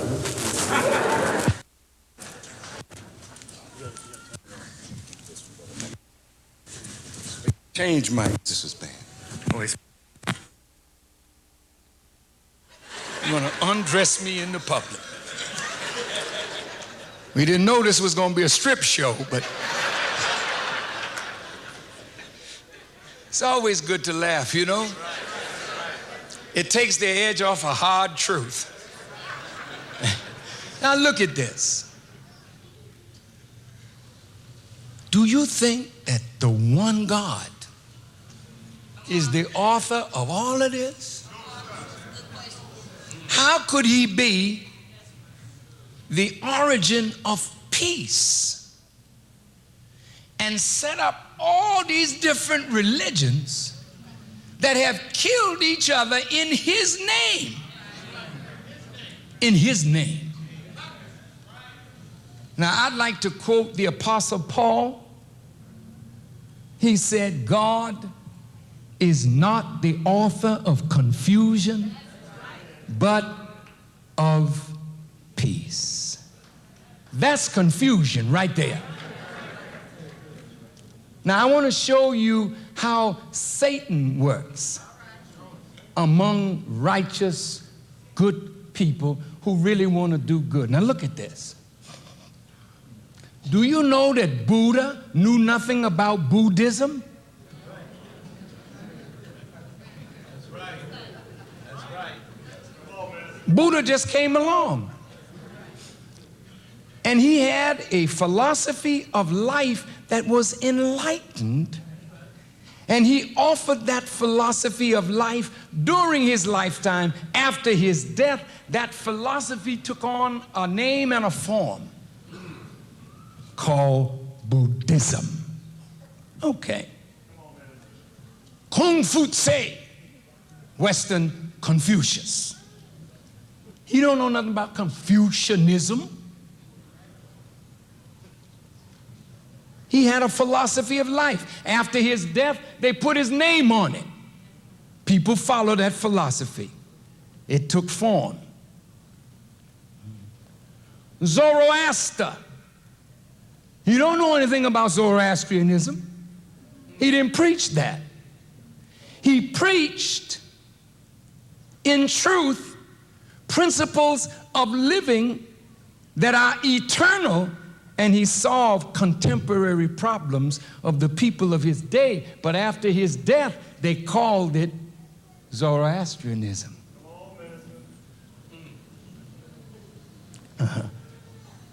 Taoism, Shintoism, all of this are feed-offs from Buddhism. Buddhism is the oldest of this Asian group. But let's go over here. Now, I hope there are pastors here, because to the pastors, the four Gospels, Matthew, Mark, Luke, and John, are four disciples who are giving their understanding of the Master and what the Master taught. Is that true? Yes, sir. In the book of Matthew,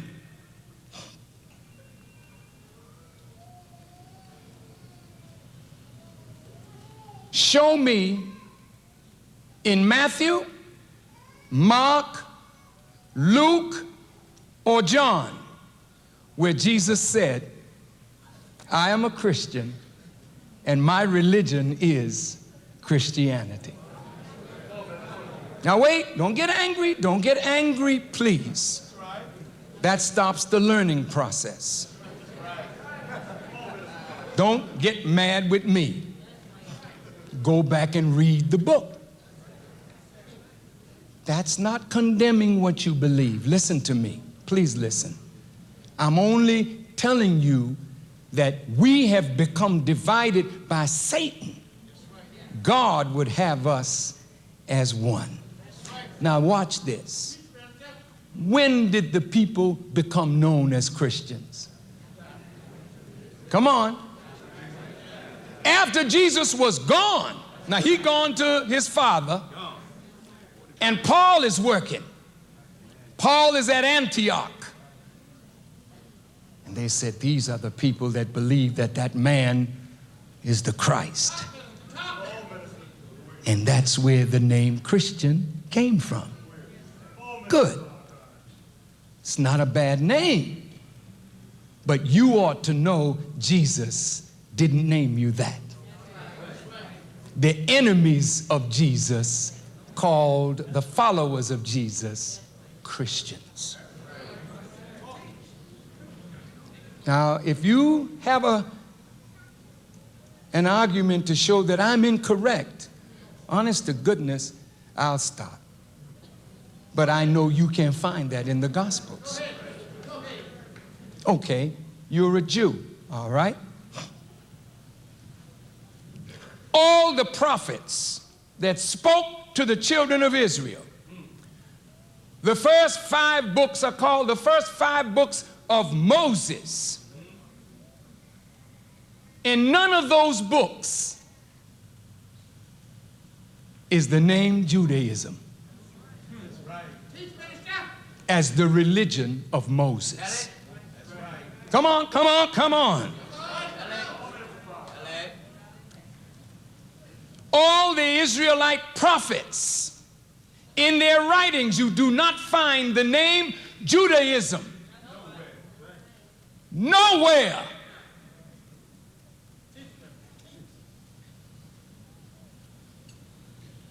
Isn't that something?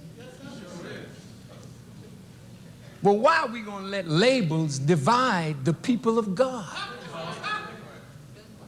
Since these labels did not come from God, why would we let these labels divide us who say we love God and want to do God's will? Listen to me. There's no such religion called Mohammedanism. They put us in the same bag of themselves, naming a religion after an exponent of the teachings. I don't want a religion founded by Muhammad.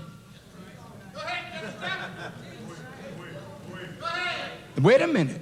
Don't get angry, Muslims. I'm going to say it again. I don't want a religion founded by him.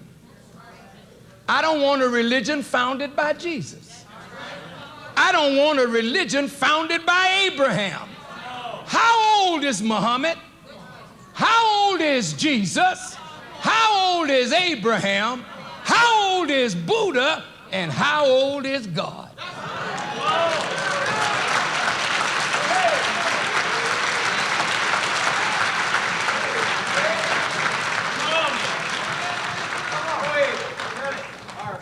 Look. Do you think God could judge me if I'm not a Christian and I died before Jesus came in the world?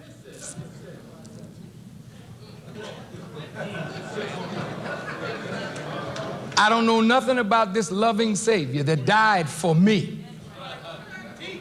And I didn't have a chance to confess him. But I tried to be right before Jesus was born. Now I'm dead.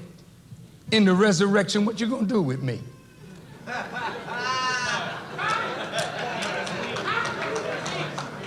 You misunderstand religion. There's only one name given in the sacred scripture as the religion. In this book, Quran, look at this now. It says, this day have I completed my favor on you and perfected for you your religion and chosen for you Islam as your religion. Now, you can't say it's not in the book. It's here. It says, surely the true religion with Allah is Islam. Now, Muslims, you get all happy. Yeah, that's right. I'm a Muslim. See, I got the right with it. Hold on. Just hold on. You may not have the right religion. You just involved in some rituals. But there's a long distance between Islam and ritualism in the name of Islam. So I don't want Muslims to get happy and Christians to get sad. So I want to end elation or depression by telling you what Islam is and proving to you that it was the religion that he gave to Adam in the garden, and it's his same religion today. That's why in the church we sang the song, give me that old time religion. It was good for Paul and Silas, right? That's right. It's good enough for me. What was that old time religion? Y'all all right? Yes, sir. I'm at the end now. Look. Islam means entire submission to do the will of God. It is a system, a complete way of life that is ordered by God. And if we follow what God has ordered, since he is our creator and the sovereign of the universe and the sovereign of our lives, I have more right to obey God than I have to obey any political temporary leader or teacher. Because though I admire and love my teacher, he's not my creator. I love my mama, but she's not my creator. Allah never gave it to mom as the creator. He said, I created you in the womb. And one of you is a believer, and the other is a disbeliever. Now we can go home. Adam was taught the same religion. It's called obey God. It's not just pray 5 times a day and get up and smoke reefer.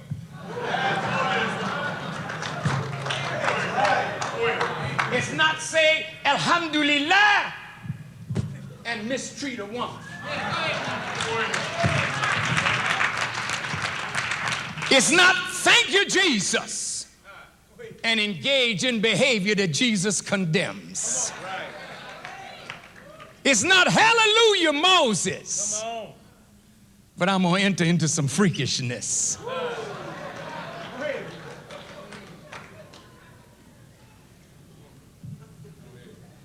The religion of God is obedience. The Native Americans could have taught much to the Europeans that came if they were not so arrogant. Juanetta Lone Wolf showed me the path of the Native Americans, and I went up and watched the sun dance and went into the sweat lodge. But I was studying because all of the teachings of the sages of the native people was how to follow the law that brings you into harmony with the Creator, into harmony with the earth, that you preserve and protect the earth. And how in the world could you learn how to preserve and protect the earth and not learn how to protect and preserve your life and the life of your whole tribe and community? These are common teachings of all of the wise sages. But let's go to Adam, since he never said he was a Christian or a Jew. He never said he was a Muslim. But when Adam was created, check out what God said. He said, Adam, I'm creating you in my image, my likeness, and he started giving him orders. Multiply. That's an order. That's a commandment. Replenish the earth. A commandment. Subdue it. You and your wife dwell here in the garden. Order. Dress the garden. Eat of all of these trees. But this one, in the middle of the garden, the tree of the knowledge of good and evil, don't partake of the fruit of that tree. You got it, Adam? I gave you orders. And he walked away. And Satan comes. Hey, Adam. And God only trying to make a slave out of you talking this obedient stuff. Go on and eat that tree. There ain't nothing wrong with that fruit. He said you will surely die. He ain't telling the truth. Your eyes gonna come open. Isn't there something in human nature that when your parent tell you you shouldn't do it, what do you want to do? You want to do the very thing that your parent told you you should not do. There's something in us that revolts against orders. Yes,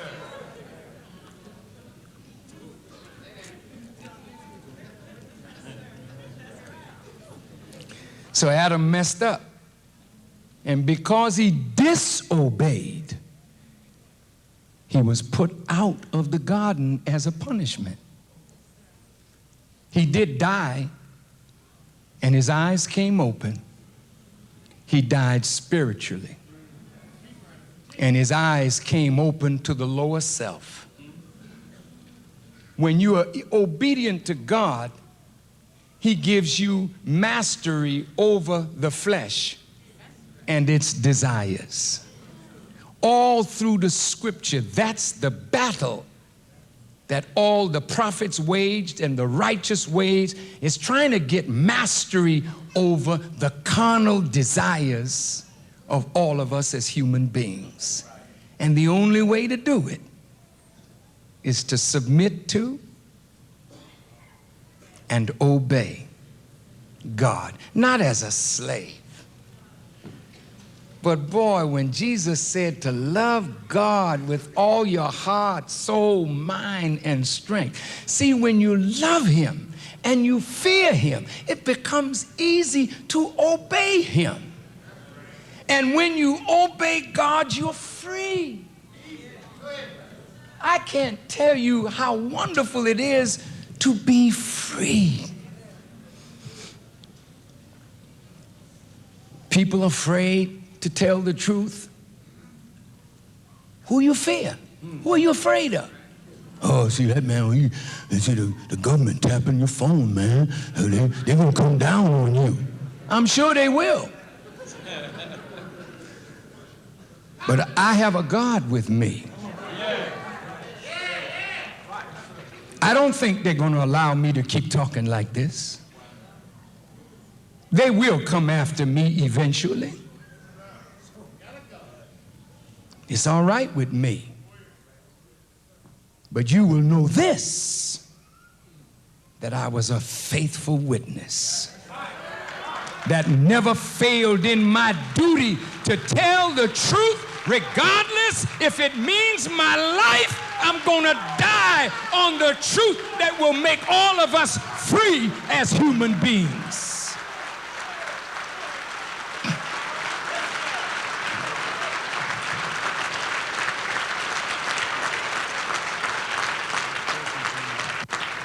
So, I thank all of you for the time that you gave me of your time. I wrote President Bush a letter. I hope that he reads it. I sent it through various channels that people that are close to him can get it to him. A copy of it to Secretary of State Colin Powell. Because I am telling you, and I'm not a liar, see, God has shown me what was in the mind of Reagan. And when he showed me what was in Reagan's mind, he also showed me what was in Bush's mind, the father and the son. And I'm telling you, they have already planned a wider war. Already planned it. And they're looking for the predicate, the excuse. I heard them say, Colin Powell say, Saddam, you would be instructed wisely to let the inspectors come in to see if you got weapons of mass destruction. Take me back to that map and show me Iraq, please. I want you to look at this. If they got a no-fly zone across the south of Iraq and a no-fly zone across the north of Iraq, and if Iraq flies a plane, they shoot it down. How is Iraq a threat to her neighbors or a threat to America? Over 1.5 million Iraqis have died since the war was over because of sanctions. And now our President Bush, the son, wants to complete the job that his father did not complete. Wait a minute. And I warned him, don't do that. Who are you, Farrakhan, to warn the president?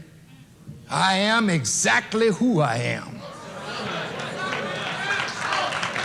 And soon you will come to know who I am.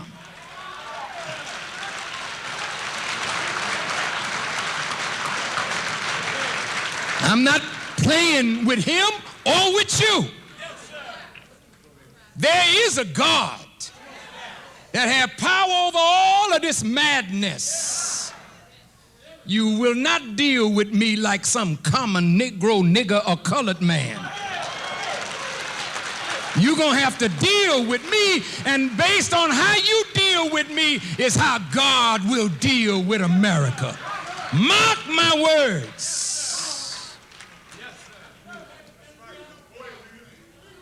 I don't hate this country. This is where I live. But my father, Elijah Muhammad, was raised as a warner to the government and people of America. And I have accepted his mission. And it is out of that duty that I wrote our president with much respect. I'm not going into my letter to him. That's his. But I pleaded with him, don't go after the wider war, because if you do, the coalition will fall away from you, and you will find yourself fighting alone. And you will enter that war that is called in the Bible Armageddon, where every nation will be involved, including Russia and China. And this thing will take a turn that you and your advisors least expect.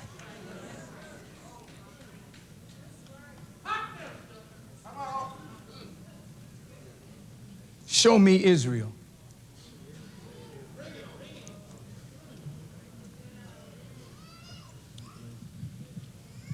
Yeah, where's the laser? Does it work? See here, right in here. Right in, where's this? Okay, here it is, right here. This little tiny state, the Palestinians on this side and the Israelis all around here.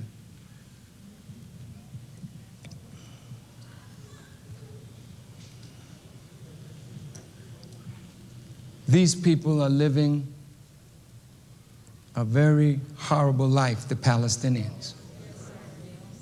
I have been there. I have been in the refugee camps. There's an awful lot of pain among the Palestinians. The Jewish people feel that this territory, and even a larger part of it, called Eretz Israel, is what was promised to them by God. And so, in their being here, they feel they have a divine right to be there. And since they've been there, they've taken desert and made the desert bloom. I say to the Native Americans, I say to the Arabs, and to us as black people, whatever God gives you, you should use it properly, or your misuse or non-use will cause you the loss of it. Muslims believe either in the permissive will of God or the active will of God. The Jews would not be here if God did not permit it. Question is, what did God have in mind? You believe in the permissive will and active will of God? Why did God let the UN mandate this to the Jewish people as a homeland, displacing Palestinians. See, to rise up into the thinking of God, you got to get up out of emotions.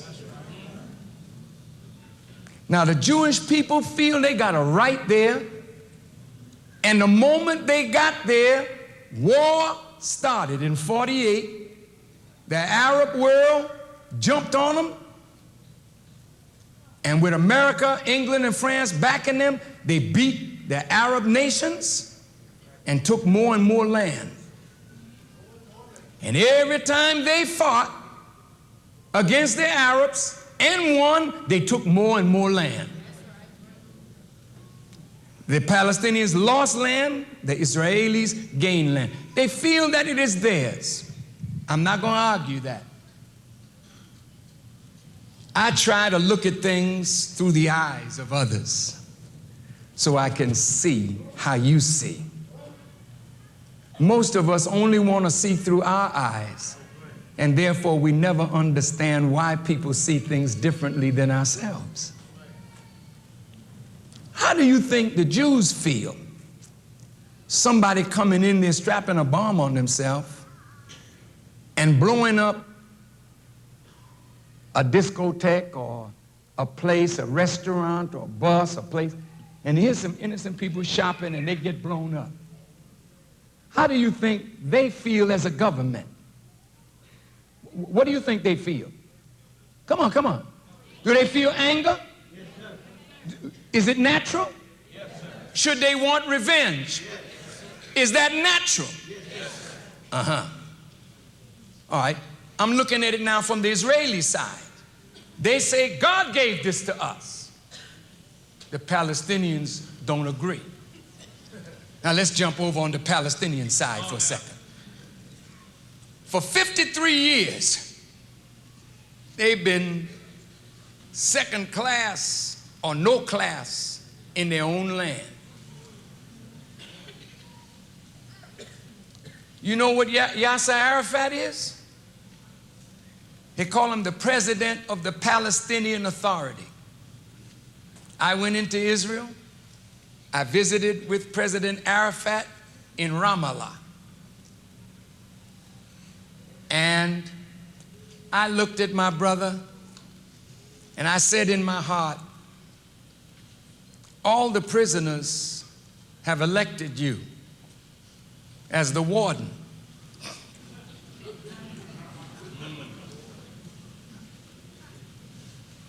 Check this out. The warden of the prison don't own the prison. That's right, man. But there's a power outside of the prison that controls the prison. And the Israelis control everything of this area called the West Bank and Gaza. The Palestinians are just prisoners, really, in their own land. They got roads and highways. That's right, it sounds like us. They got roads that they can travel on that are pretty bad. And they got Israeli roads that I traveled on because the car that I was in had an Israeli license plate. And that road was smooth, less checkpoints, you know. But on that Palestinian road, shoot. Look like you're stopped every few minutes, show your papers, and it's pretty rough for them. They feel they have nothing to live for. They live in despair and hopelessness, and despair and hopelessness is the mother of violence and total insanity. And that's produced by years of neglect and injustice. So these children put bombs on themselves to try and make life miserable for the members of the Jewish community. Do you know that these people over here, the Arabs, Palestinians, They cannot defend their property. They have no tanks. They can't shoot down a plane out of the sky. They have no rockets. They were not allowed to have that kind of weaponry to defend their territory. But the Israelis have all of that, and most of it is American-made F-16s, tanks, mortars. And so when the Palestinians bomb, that's an individual decision. But when the Israelis come out, that's a state decision to use F-16s, helicopter gunships, and mortars, and they're slaughtering the Palestinians. And President Bush cannot call them in because his war on terrorism has given Ariel Sharon a cover. And I'm telling you, citizens of America, if we don't find a way to get some peace in this area, that whole area will be engulfed in war, and it will bring us, the black, the brown, the white American soldiers, into war in an area of the world that you are not aware of what has happened to these people. I leave you now. If bin Laden has a coat on, in the back of his coat it says, "Made in America." The hatred that he has for America is by the foreign policy of a government that you know nothing about. And that's why that man could sit down and laugh and take joy over American suffering. There are many, many more like him. And they'll keep coming in waves unless America has a voice that will speak to her, and she changes and does justice by the people that she has inflicted injustice upon. That is what I offer to the government and people of the United States of America. You may not like me, but I'm loved all over in this world. All of them that you call your enemies, they love Farrakhan. None of them want to be outside of America as an enemy. All of them want friendship with America, but America has to want to be a true friend to the peoples of the world. And if America will, I can help get all of the Arab Muslim world united in a positive way with America, but America has to do better.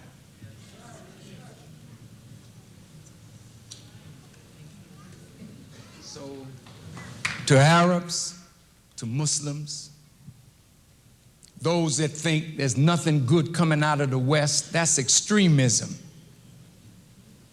There's a lot that the Muslim world can learn from the West.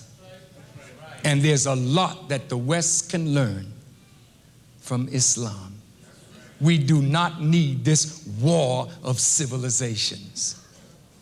May God bless us to be the people that rise in consciousness, to be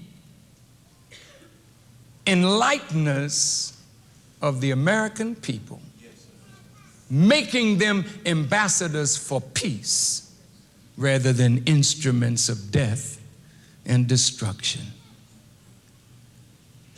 I thank all of you for your kind attention. On your seat, when you came in, was a pledge card. I am going to spend a lot more time in Phoenix.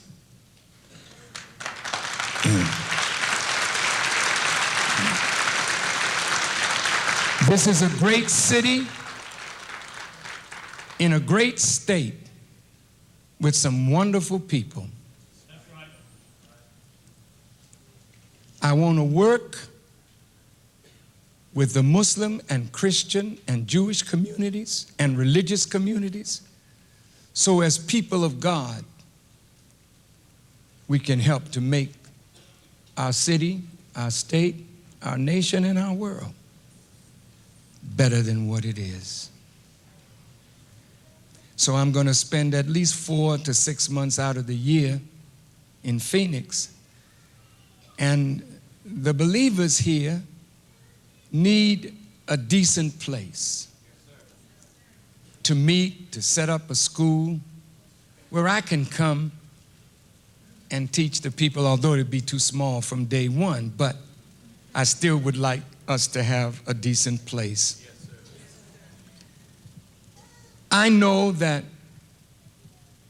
what you heard today from your brother, although I'm a Muslim, when I said I'm a Christian, Christian means to be crystallized into oneness with God by following the example of Jesus Christ. That was one of the best men that ever walked the earth. The Quran calls him a perfect example.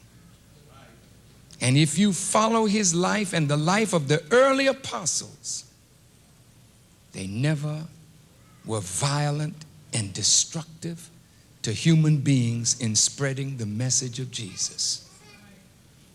The madness only came after the apostles were gone and Christianity became under the symbol of a cross, not the fish, the cross, and Constantine's ideas became the ideas that governed Christianity, and they spread the religion by the murder and destruction of native peoples.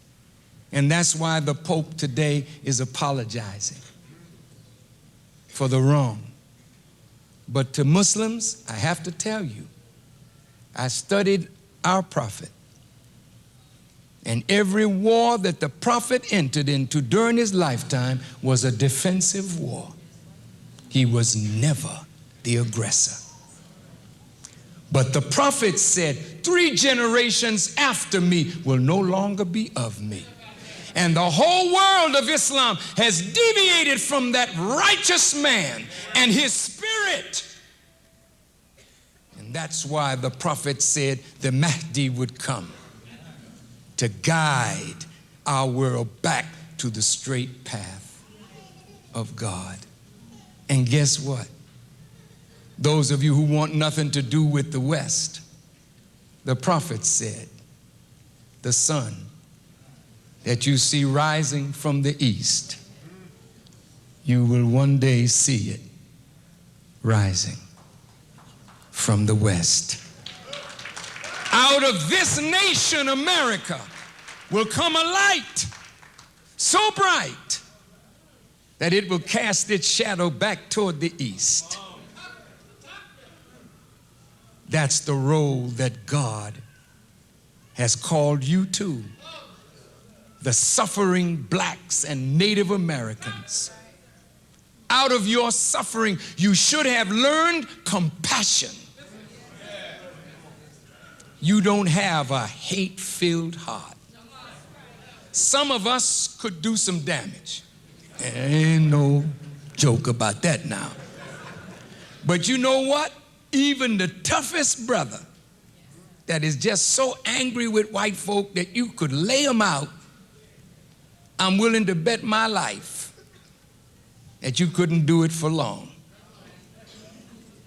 There's something in you, brother, a heart of mercy. You kill a few and get tired.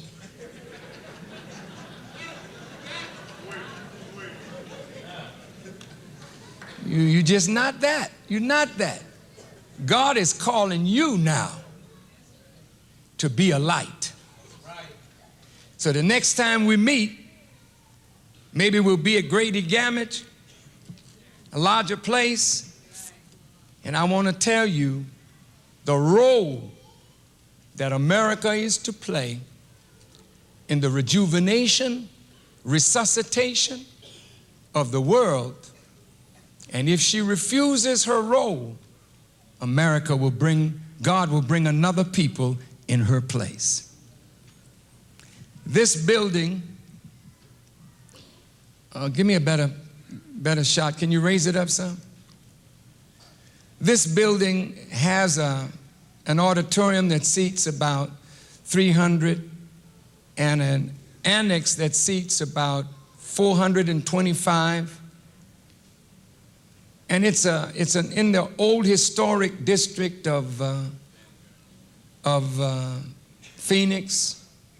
We got a good price on it. And we would like to get it just as a stepping stone. It has a nice kitchen facility and a room that you can start your school and whatnot. We want to give a down payment of $100,000, which would make a note very easy for all of us to carry.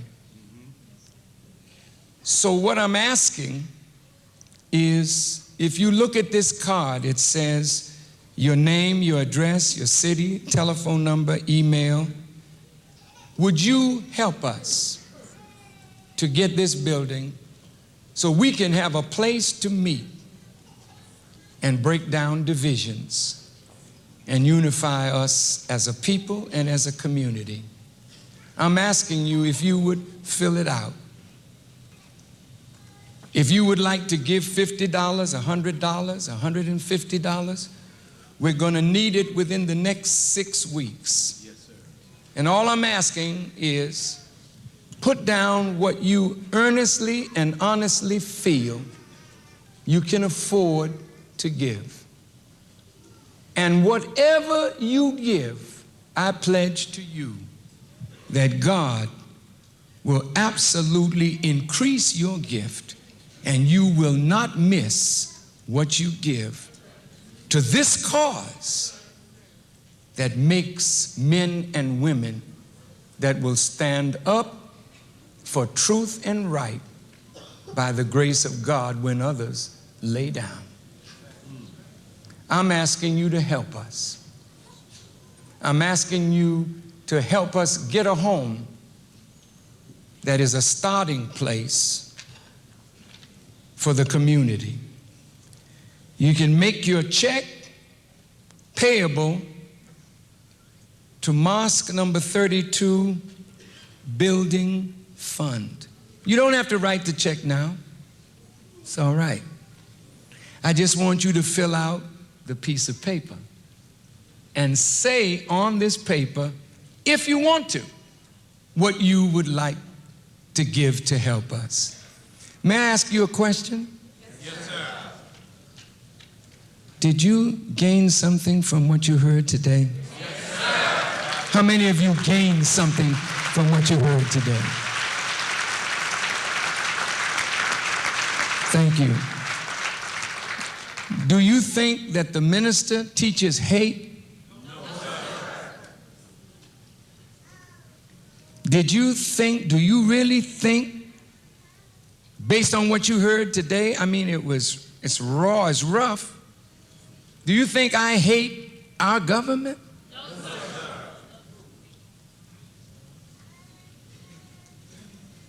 So now the media people that are here, what will you write tomorrow?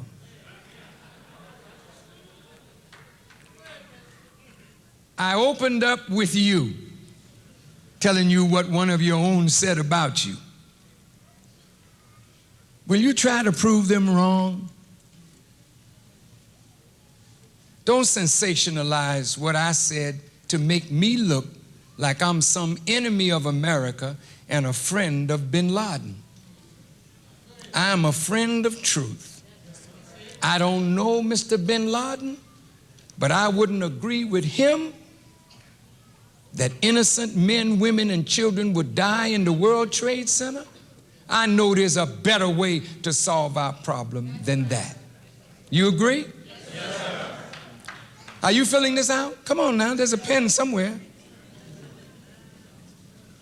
Think about what you want to give. I know some of you want to give $1,000. It's not even on here. So you just write it in. Now, I know we are a poor people, but together, if we put the little things that we can do together in unity, we can do great things in Phoenix. We can build business, we can buy property. Phoenix is a really great opportunity, but it's going to take some unified effort on the part of us. So if you would like to write your check today so you don't have to be bothered sending it through the mail, that's fine too. So I'm going to let Minister Tony and this young brother, stand up, Brother Patrick. This is the young, handsome minister of the mosque here in Phoenix. And he's doing such a wonderful job. And you should come and hear him. He's a great young minister. And I promised him that I would help him in every way that I can. As you know, Savior's Day is coming, and we'll be in Los Angeles this year.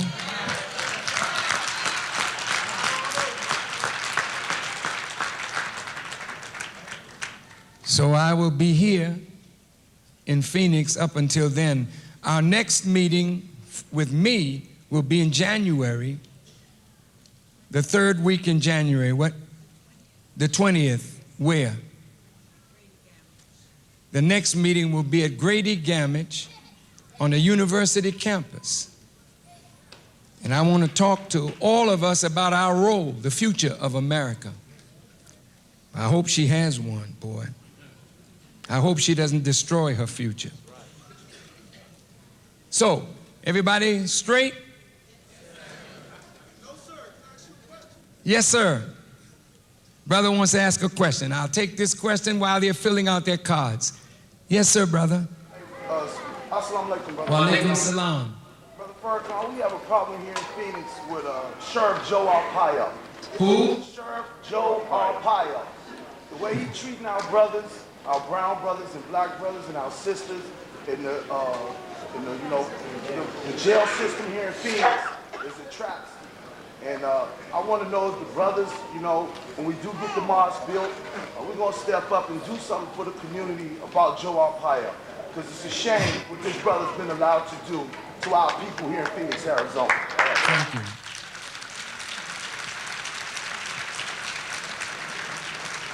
Let me ask this. Is that an appointed office or an elected office? It's an elected office? Y'all tired of him? Yes, sir. Yes, we can do something about it. But that's going to take us organizing. And if you got a good case against this man, in America, you can present your case and get people organized so when it's time to vote, somebody voted him in. Just vote him on out, brother. That's why organization and political consciousness is necessary, because we don't have to take the stuff that we take. And the more organized we are, the less madness we'll have to suffer. Yes, sir, brother, my answer to your question is absolutely, we can do something about it. Anyone else want to ask a question? Where? Yes, sir, brother.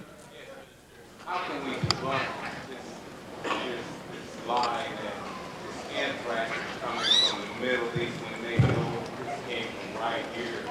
People right here. Well, he said, how can we debunk this lie that this anthrax has come from some foreign place? I think most of the things that I have read, they say that it is from the United States. Now, they might want to shift the blame to somewhere over there to justify what they want to do. But since I'm not a scientist, I don't know where it came from, but I know that they will tell lies to justify an unrighteous position. As they found all of those that were on the plane the day after, They didn't know nothing the day before, but the day after, they knew so much. And let's hope that they'll find out where this anthrax came from, and let us not be worried so much about it, but all of us should be alert. I agree with that. Yes, sir. Yes. Millionaire March. Thank you, brother. What can we do for the next meeting, third week of January, that's supposed to be held at Arizona State University campus? What can we do to guarantee that ASU sticks to their commitment to the Mars 32 and not back out of their commitment like they did on this occasion? Thank you, but they just might do that. And, you know, I can't tell you that if they back out, that we're going to go over and act foolish. It's their place. That's why we need to have our own places. You know, but if it's not that place, there'll be some place that we will meet and we'll make it known. But I respect their right to let us in, and if they don't want to let us in, that's on them. I can't fight them on that, but maybe our lawyers can look into that. May Allah bless you. Last question, one more and that's it. Yes, sir. Oh, brother, it's my honor, but this will be the last hand because I can't shake all these hands now. Thank you, brother. May Allah bless you. It's my pleasure and honor to meet you. Thank you, brothers and sisters. Sister, all right, I'm going to let you speak because the women, they got to be heard. Yes, sister.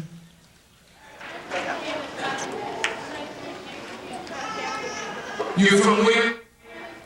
Hyannis, Massachusetts. Yes.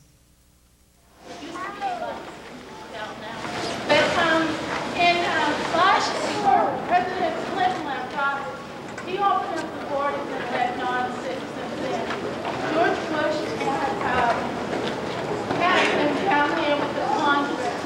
And now George W. is in office. Do you believe that the neo-Nazis coming up to South America is force that should be met full of power in South America? But George Bush had the Congress in here, and now that President Clinton opened up the borders and had some non-citizens in before he left he said over 100,000 in California. That's not counting New England, New York, or any other states. And do you think that this would convey hard leaders now? And do you feel that it is good that we have such organizations as you in America? Because I'm not saying that George W. or George are neo-Nazis, but when the Nazi regime was in control, they did go to Argentina, and now... I think I understand your question, sister. I'm just going to be brief with her question. She wants to know about neo-Nazis coming into the country. Yeah, but you know, sister, the truth is,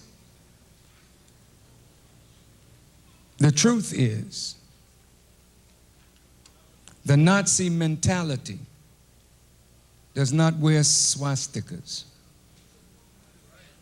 The Nazi mentality is alive and well, and it is anti-black, it is anti-Jewish, and it is anti-anything that will take power from them. Just a minute, sister. You have a lot of people coming in from Central and South America into this country. America is trying to get control of her borders. But Phoenix or Arizona, New Mexico, Texas, California, we're all a part of Mexico. And I'm not angry if Mexicans want to come home. Assalamu alaikum. Brother Minister Tony will say prayer. Are you filling that out? Have you filled it out? Okay, then we got to pass the basket. Hold on. Get those baskets right down here quick. And let's collect. Hold your cards up. Okay, as soon as we go out, would you put your pledge card in the basket, please? Thank you. May God bless you. To the Jewish people, happy Hanukkah. To the Christians, have a happy holiday. To the nationalists, happy Kwanzaa. To the Muslims, Eid Mubarak. Alhamdulillah. Prayer. Minister Tony. Thank you. Come on, brothers and sisters. Let's give another, show your love, brothers and sisters. The Honorable Minister Louis Farrakhan.